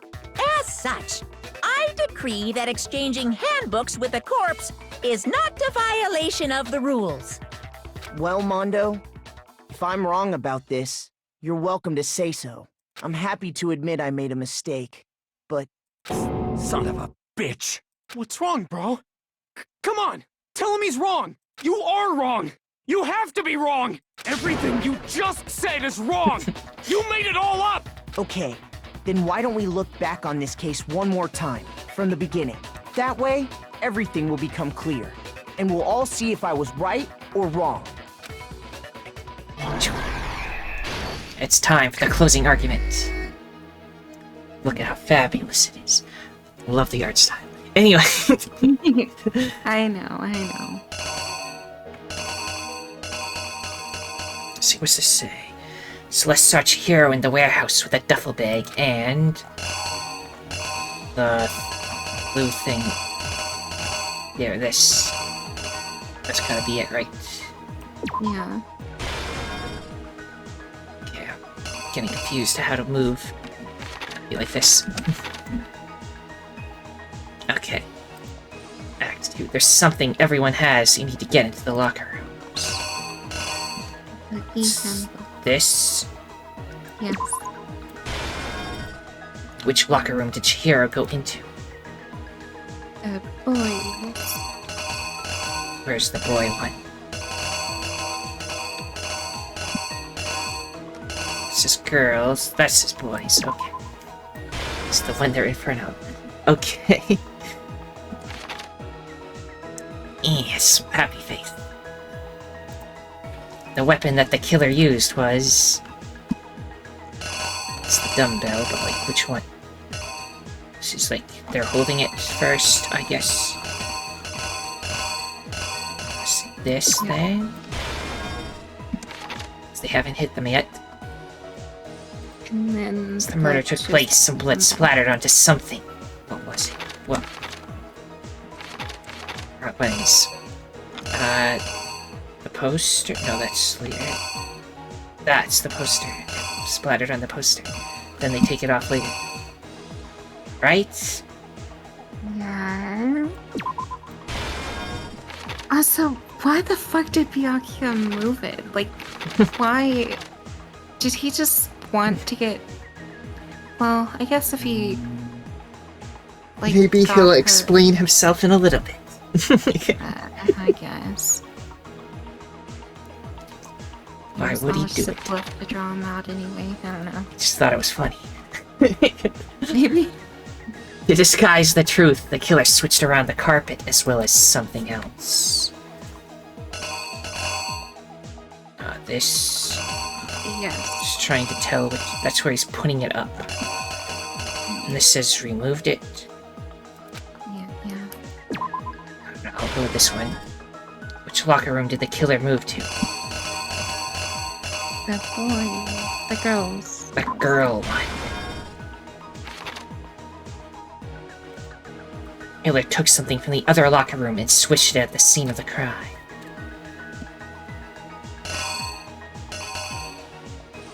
Is that, this now? Yeah. We use this poster a lot.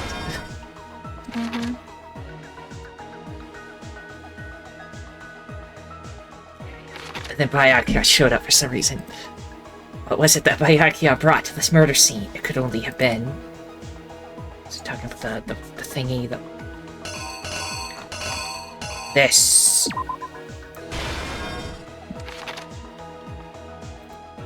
When Byakuya arrived on the scene, what did he use to disguise what had happened? Or maybe that goes there. Or this. Yeah. But that's already there. I'm confused. I don't know. Must have brought something to get in here. Oh, because they're in the girls' room. This is what he used to get in, not what he used to do it. Give me a second. Maybe. This. That. Because this is what they actually used to do the rope. No, wait, then he's holding it first. I think it was right the first time. Right to the murder scene. Maybe? Now I'm confused. Oh, the blood. Okay. That's disguise it, make it look like it was that thing. Meanwhile, where did the killer go after they were done? The sauna, apparently? Or is it something else? Handbook got thrown into the sauna room. What happened to it?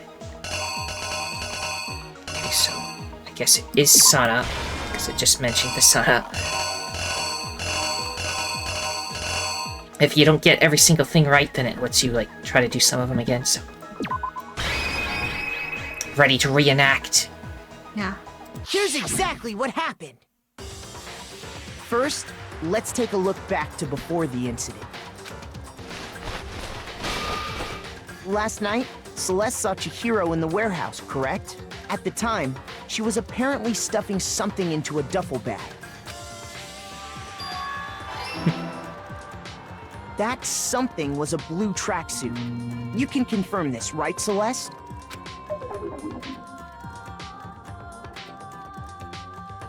With bag in hand, Chihiro headed out, even though it was officially nighttime. She made her way to the locker room, specifically the boys' locker room. But how could the victim, who was apparently a girl, access the boys' locker room? Simple, because she was really a he, which is why he was able to use his own e-handbook to gain entrance to the boys' locker room. Once inside, he met with someone there. And the person he met was the one who killed him. It seems likely that the killer grabbed the nearby dumbbell, approached the unsuspecting Chihiro,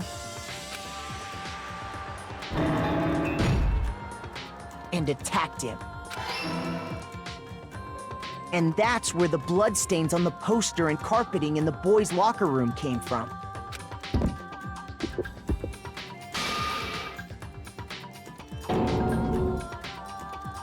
It was likely in the heat of the moment. The body was arranged, but the murder itself felt unplanned. Which is why the killer hurried to try and hide the act. First, pulling up the bloodstained carpet, then removing the bloody poster, and finally carrying the corpse into the girls' locker room. A girl's handbook was necessary to get into the locker room, of course. But this alone doesn't prove that the killer was necessarily a girl. After all, Sayaka and Junko's handbooks had been placed in the main hall. Using one of those, a boy could get into the girls' locker room without much problem. And that's exactly how the killer did it. With the carpet and the poster they brought with them, they got to work.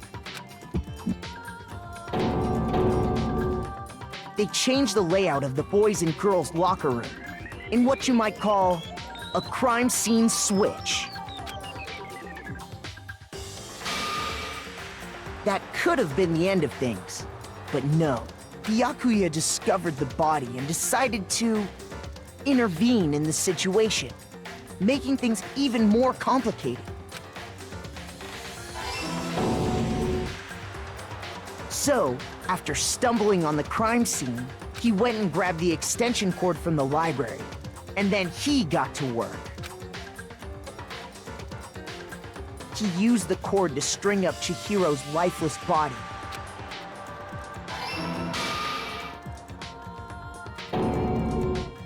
Then, using the victim's own blood, he left a grisly message there at the scene of the crime. He wanted to create the illusion that Genocide Jack was responsible for the slaughter. And around the same time that Byakuya was putting together this facade, the killer, having already disposed of Chihiro's bag and other belongings, arrived at the sauna. There, they planned to destroy the last piece of evidence, Chihiro's handbook.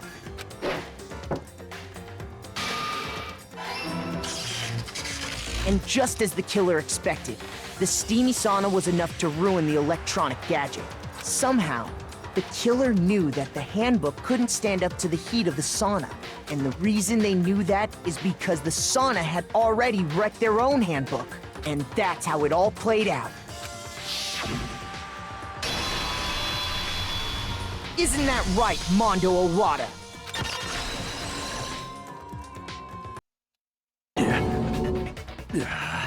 No. Wait! No! See, This can't be he was right! so smart and he had so much potential, but he just had to be an awful person. Where's your evidence? Yeah! Where's your evidence? You need evidence! You need proof! Without any proof, you can't pin any of this on him! Evidence that Mondo was the killer, that already revealed itself earlier in the trial.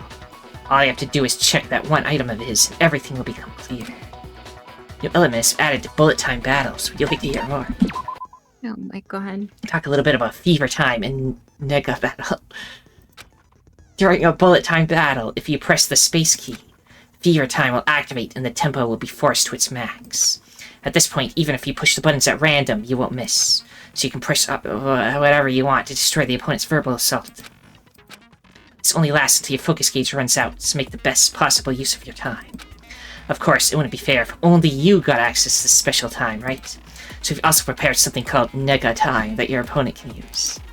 If the opponent activates that time during the bullet time battle, your tempo marker will disappear, making it quite a bit tougher to hit the buttons in the rhythm.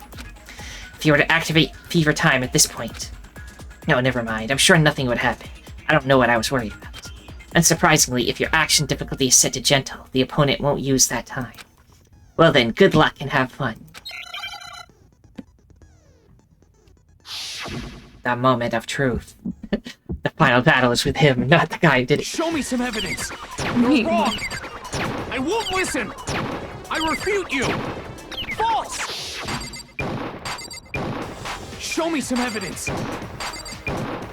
I won't listen! Take his butt. I refuse to vote! Show me Using some his evidence! darkness, You're wrong! so I'll cancel it out with my own. He's I refute hacking. you! Oh my god. False! Show me some evidence! I won't listen! You're corrupt! I refuse to vote! I refute you! You're corrupt. False! You're corrupt! Show me some evidence! Show me some evidence! This should prove it!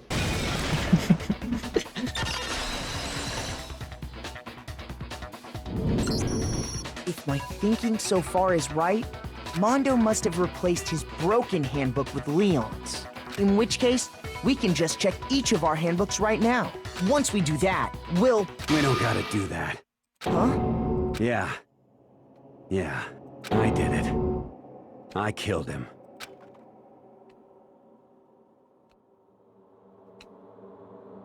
Yeah, no use in prolonging the inevitable, really. A rank. Yeah. Happy music going on. Is that the highest rank for this? I honestly don't know. Maybe there's like a perfect rating of S, but in order to do that, you have to get like the right choice at the very beginning. Like without even going all the way through, I think, and you have to like shoot it immediately, and who knows. But we got some things wrong at some points, so... But still, 117 medals is not bad. Right. Bro! What are you saying?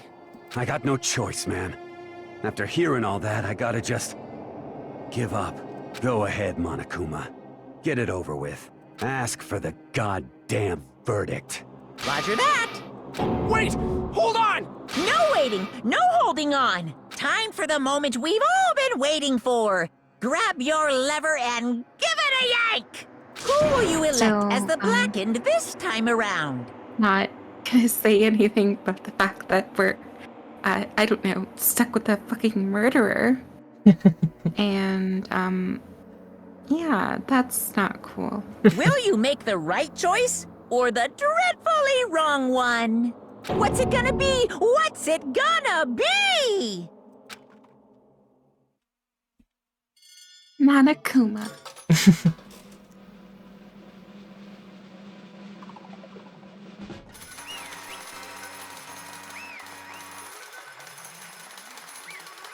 Yay. What? Oh no, we Oh. must read now. This time it looks like you got it right again. Yes, it is so. The Blackened that killed Chihiro Fujisaka was... Fujisaki. Mando Obata. Unbelievable. In case you were wondering, the vote was not unanimous. Kiyotaka chose the wrong answer.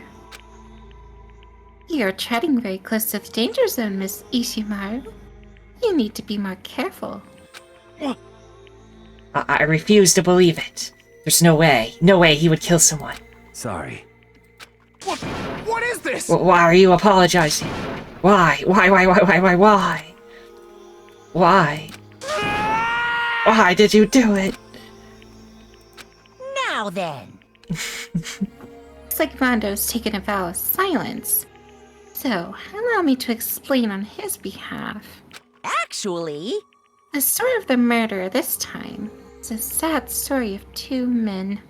Oh, but for anyone who doesn't really want to hear that, you could just hit the control key to fast forward to 10. Anyway, there once was a boy. And his name was Chihiro Fujisaki. He had an extreme inferiority complex regarding his own lack of strength. You are so weak, even though you're a boy. He heard things like this as long as he could remember, and he couldn't overcome his weakness. On the contrary, he tried to hide it and buried himself further and further into that weakness. To take on his fragile form of petite young girl, he had chosen that as his way out. Now nobody will be able to say anything about even though you're a boy. But no matter how tightly he wrapped himself up in the shell, the inferiority complex had already taken root deep inside of him and was not so easily weeded out. As it turned out, the shell was completely empty. The complex didn't disappear. Instead, it only grew stronger and stronger. I'm weak. Weak.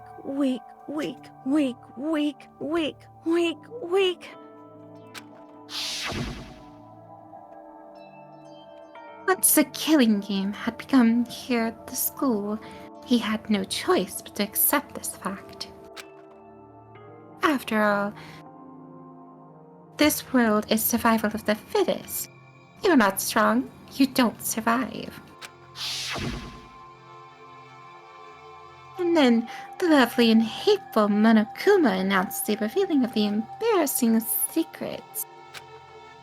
Which, of course, including Chihiro's embarrassing secret, which is more than willing to divulge, which I was more than willing to divulge. Even though he dresses like a girl, Chihiro is actually a boy. Hey, That was something Chihiro couldn't let anyone find out. no matter the cost.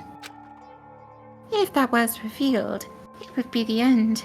The hardened shell would crack, the armor would fall away. Without a doubt, those around him would torture him more than ever before. Everyone figured being thrust in such a dilemma must have sent him spiraling into despair. What? And yet... I'm sorry. I'm sorry, I don't really want to talk about it right now. But I also don't want to leave things the way they are, so maybe I can talk about it later. After I try my best to become strong, then I can tell everyone. Finally, he used the threat of discovery to motivate himself to become stronger. that's right. Now's my chance. I want to change. I'm going to get stronger and accept who I am. Strong enough so that when someone says, even though you're a boy, I'll be okay. I'll get better. Okay, so my initial assumption was incorrect.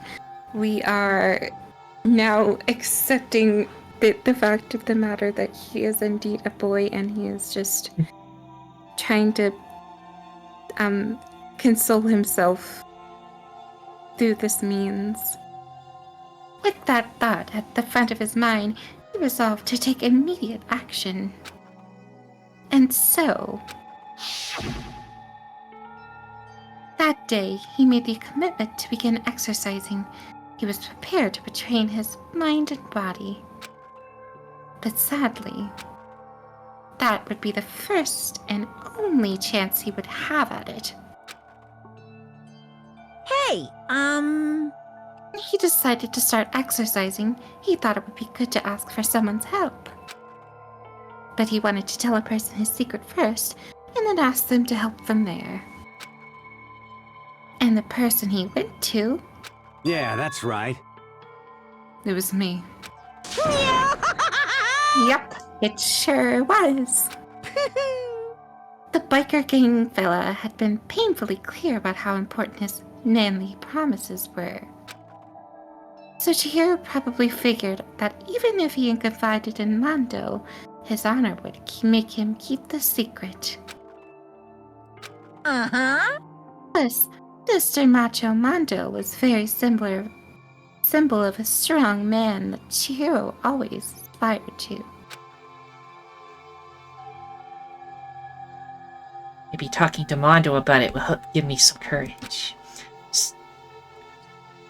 So he went and asked Mondo to help him become strong. I think that was, yeah.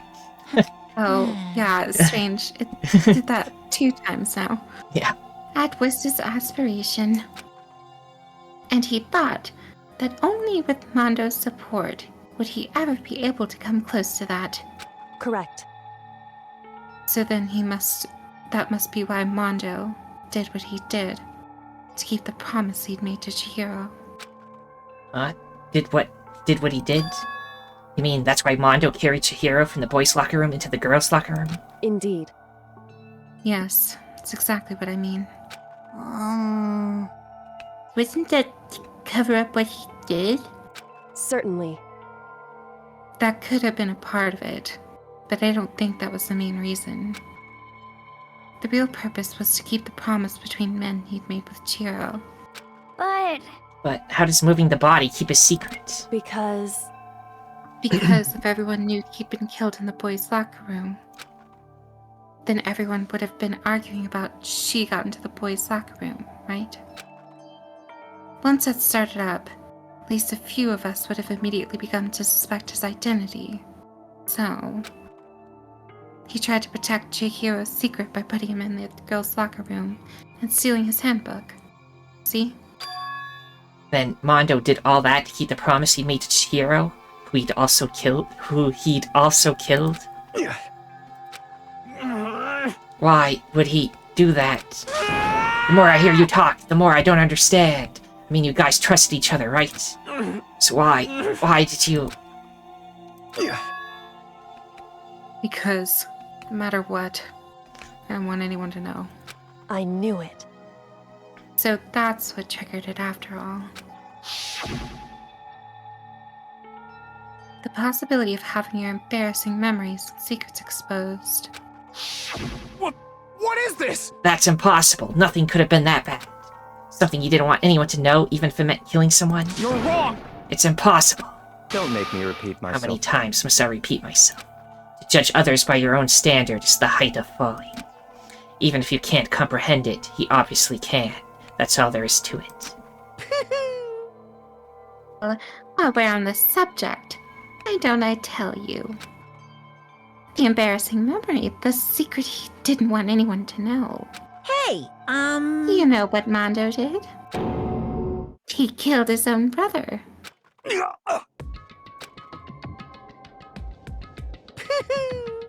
Mondo, the ultimate biker gang leader, makes all the hoodlums and riffraff across the country tremble. But the only reason he had a chance to join a gang in the first place was because of a certain someone.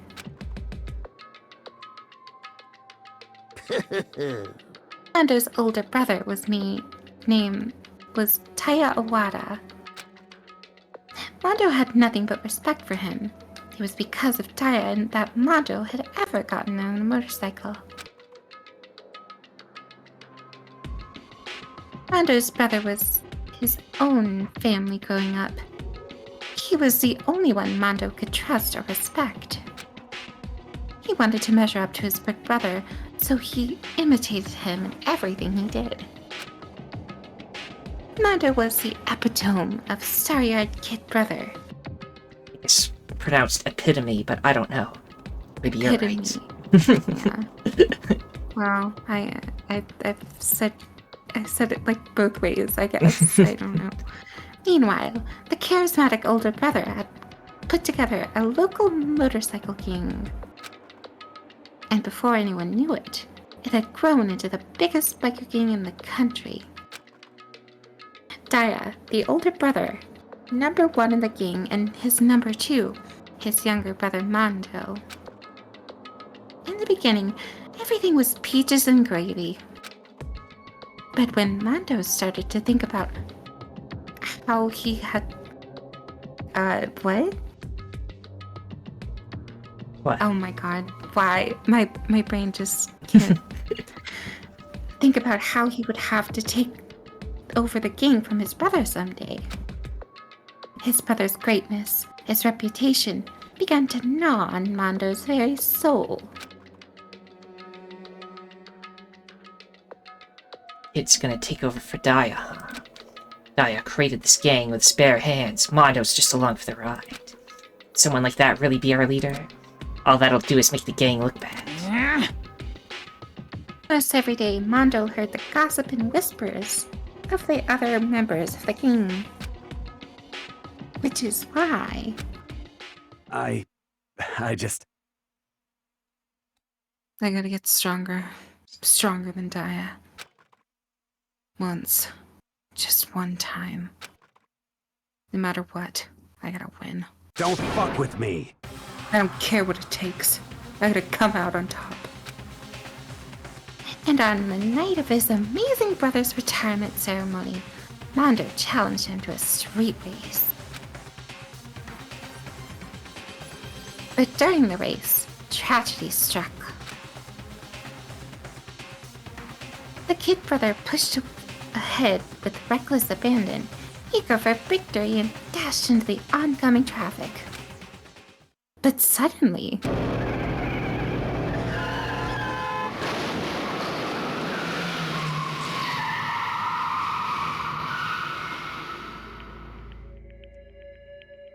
lying in his kid brother's arms, the older brother delivered his final words. My bad, kid.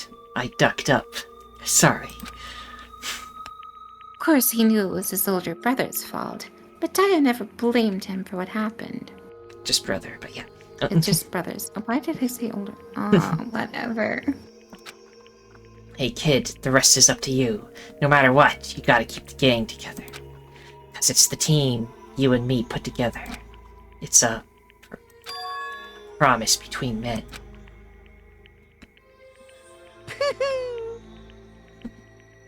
Decided to hide the truth from what happened to everyone else in the gang.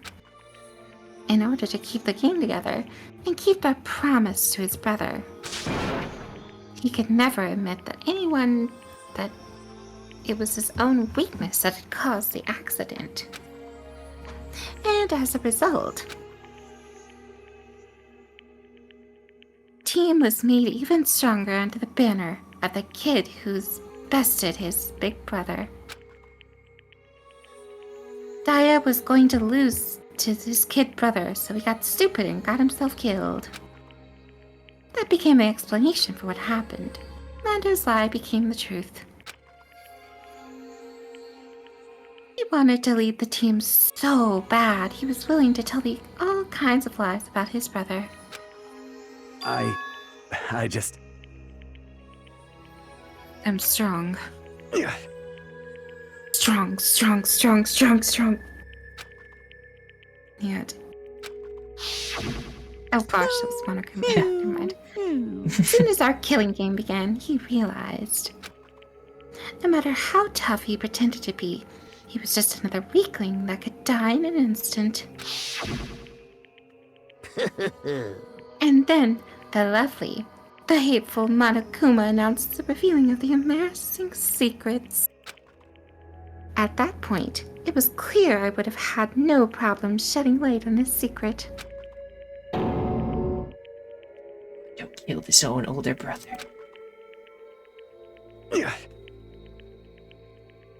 No matter what, I couldn't let the other gang members find out. If that happened, everything would have been ruined. Everything me and my brother had worked to create would have been destroyed. His death, all the guilt I've been carrying around, it all would have been for nothing. So that's why.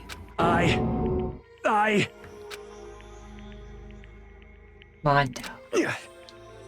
After I saw what Monokuma had done on me, my head filled up with kind of fuzzy uneasiness. Just started swirling around. Never felt anything like it before. I didn't know what to do about it. I wasn't sure what to think or what to say. But after a while, the fuzziness, uneasiness, turned itself into a rock-hard lump of anxiety, way down in my stomach. It was right around then that Chihiro asked me to start working out with him. Right there, he told me his secret. Seriously? Jesus. I'm sorry. Yeah, I'm sorry I lied to you. But why? Why now? Why are you telling me all this all of a sudden? Huh? Because, I mean, you kept that secret from us all the time, right? If anyone found out, you would... But...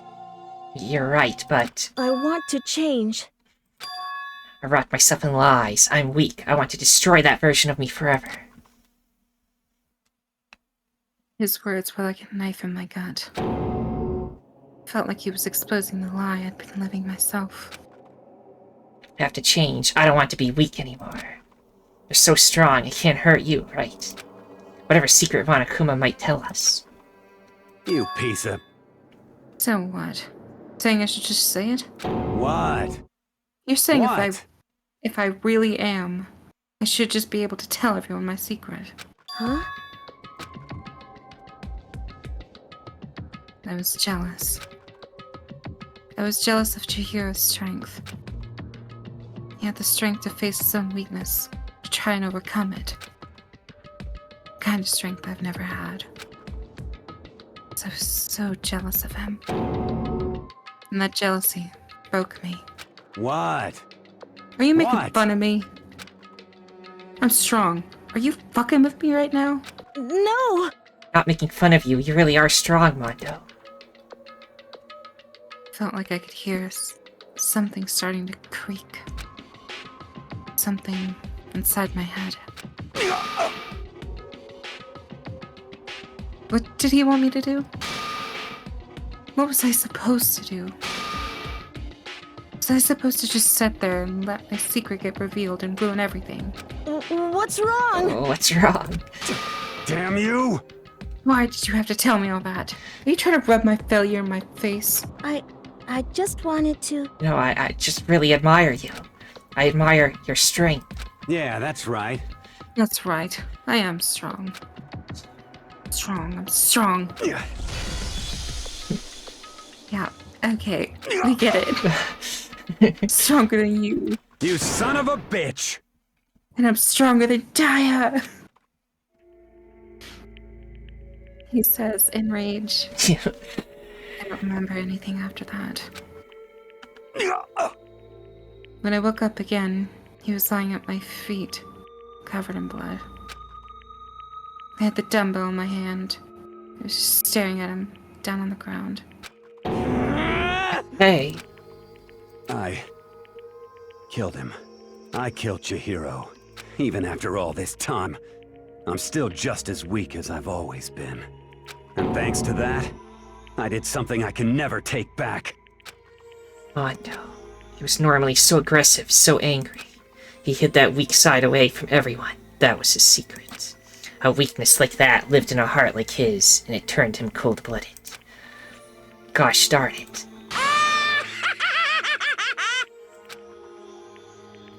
Him. You see?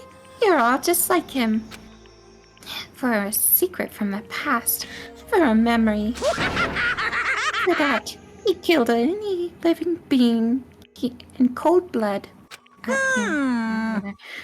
He couldn't cut free of his own regrets from the outside world. He doesn't know what true strength is. Do you see hope anywhere in there? 'Cause I sure don't. You dastard. Just shut up, you son of a bitch. Go ahead, say that again, I dare you. Yep. Okay, say it as many times as I want. Is what I want to say, but... Unfortunately, I can't do that right now. Because the time for punishing is fast approaching. Punishing? It can't be. You mean execution? Well now, well now, well now, well now. That's what I promised you, right? The Blacken that disturbs the peace will be punished. Ridiculous. Hold on. Now then, I prepared a very special punishment. For Mata Wawada, the ultimate biker gang leader. No, wait. Let's give it everything we've got. It's punishment time! I said wait! Sorry, man. I couldn't keep the promise we made. From one man to another.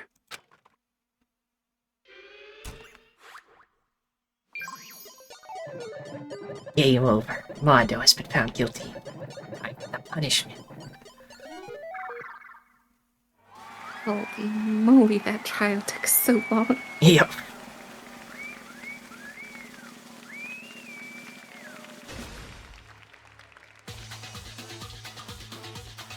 Oh my gosh, Monokuma has the pompadour. Is that yeah.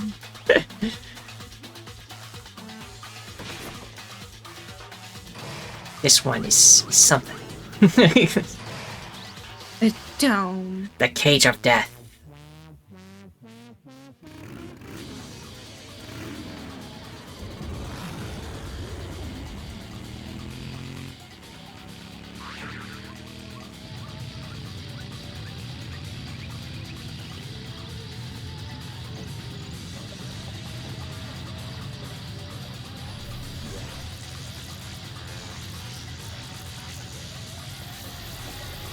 Whoa.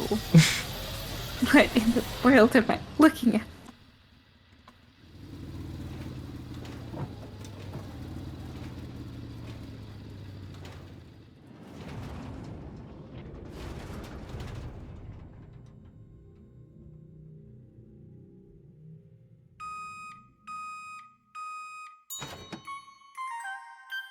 And he became butter.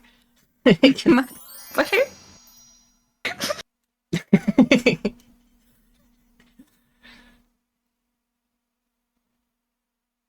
Oh, it's so strange. Apparently it's based on, I want to say Japanese myth about, I don't know, circling around the moon really fast, and then they turn into butter or something. A myth, I can't remember. But I don't know much about it, so this one just confuses me, but... Strange. Laugh at death, and your soul will forever be at peace. It can't be. My brother. Another murder and another execution. I want to feel again. Everyone's lives are taken so lightly here. I feel like I might be going mad. Maybe I'll just let it happen.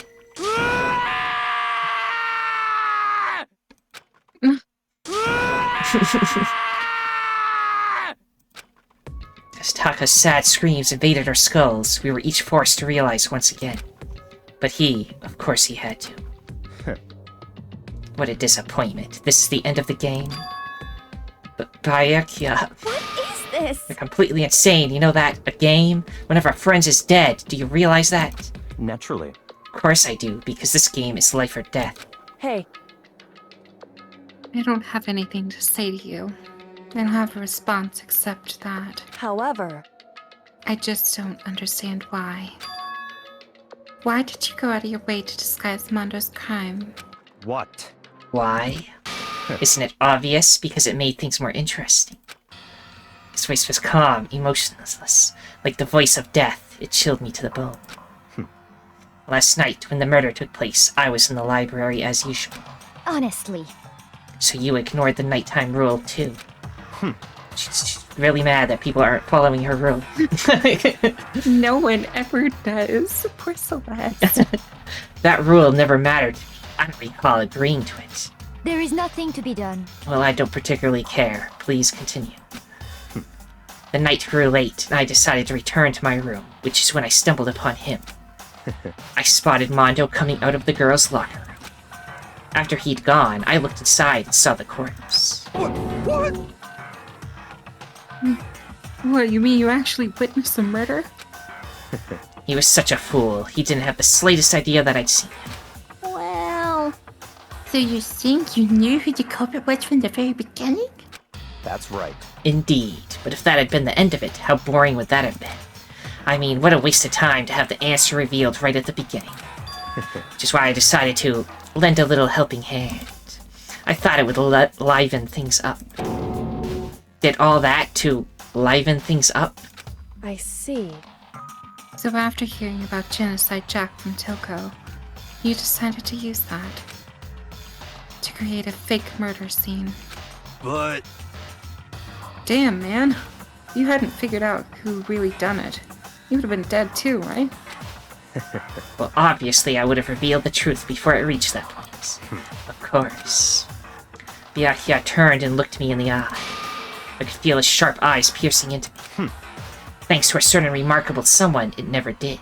And I was able to perform an interesting experiment. Once I do decide to become blackened, I now know who I'll have to watch out for. Why? Correct. So, that was your reason. Are you satisfied? Indeed. Yes, we're done listening to your story. Moving on. Hey. There's something I'd like to ask Monokuma. What's this? Oh, I'm up next. You like to perform these elaborate executions each time, correct? My question is, why? Do you like them? But you know, this punishment, this despair, it's not just for you. All of this punishment, all of this despair is my gift to mankind itself. What? You're over-exaggerating. I am not over-exaggerating. These punishments are meant to transform all hope and despair. To despair. Yeah. Damn. What do you mean? Huh? Mean? Mean. Mean? What the heck? Mean. Damn it! Good grief. I don't understand why you have to pick apart a stupid little thing. Whatever, it doesn't matter. In the end, I'm going to stand alone as the victor, and then everything will be revealed to me. Ooh, how How exciting! Ah, the noble son of a noble family. Truly, you understand me. I think it was the start. This is the start to a terrifying friendship. That's enough. Shut up. I would never stoop to the level of a childish criminal like you. Let me just say this. After I have achieved complete victory, you're up next. I'm going to find you and kill you, understand? In the name of my family. In the name of the Togami family, for which victory is a foregone conclusion. You're getting all riled up! Oh, so cool. It's like you're the main character of your video game or something. No trash mob for you. I swear, whatever it takes, I will kill you. Temper, temper. Sounds like someone needs a nap.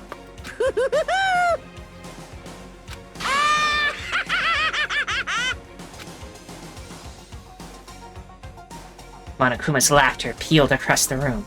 The curtain closed on the case of Chihiro and Mondo. But I knew that wasn't the end.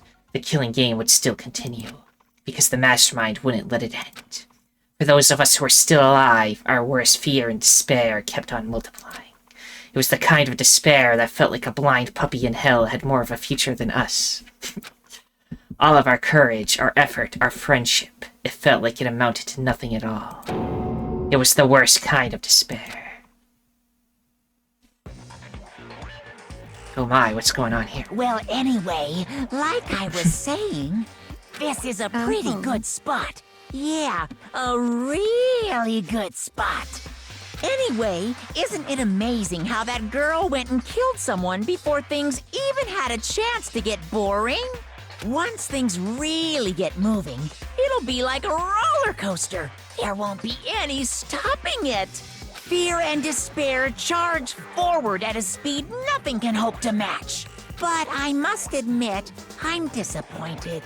I went to all the pain and effort of making you part of the group, and you couldn't play your part. You do remember you were supposed to make the first move, right? Well, no biggie. Nothing we can do about it now. So just do your best to make things more exciting from now on, okay? After all, that's what everyone wants to see. There's one thing I'd like to ask you. As long as you don't want to know my measurements, fire away. Who is it? The 16th high school student, I mean. Ooh-hoo. God. My, you really took me by surprise there. I know I said you could ask anything, but super denied, ultra denied, demonic denied. Because you see, that's my ace in the hole. And nobody'd be dumb enough to reveal that, right? No matter how close they were to their friends.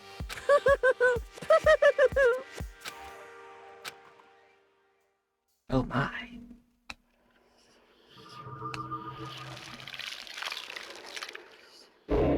The end.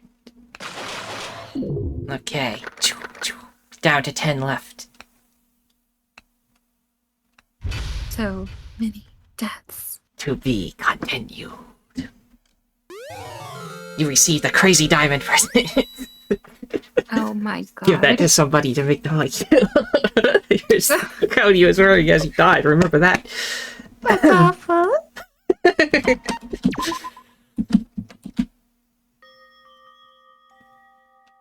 I guess we can end it here.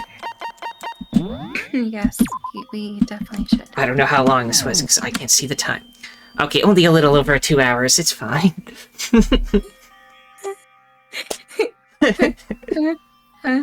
Only been recording for 4 hours today. Well, I suppose then, everyone, if you enjoyed this, then liking, subscribing, commenting, and sharing are all appreciated. The most important thing, though, that thou must absolutely do is have a nice day. And don't sink into despair. You poo poo poo poo poo.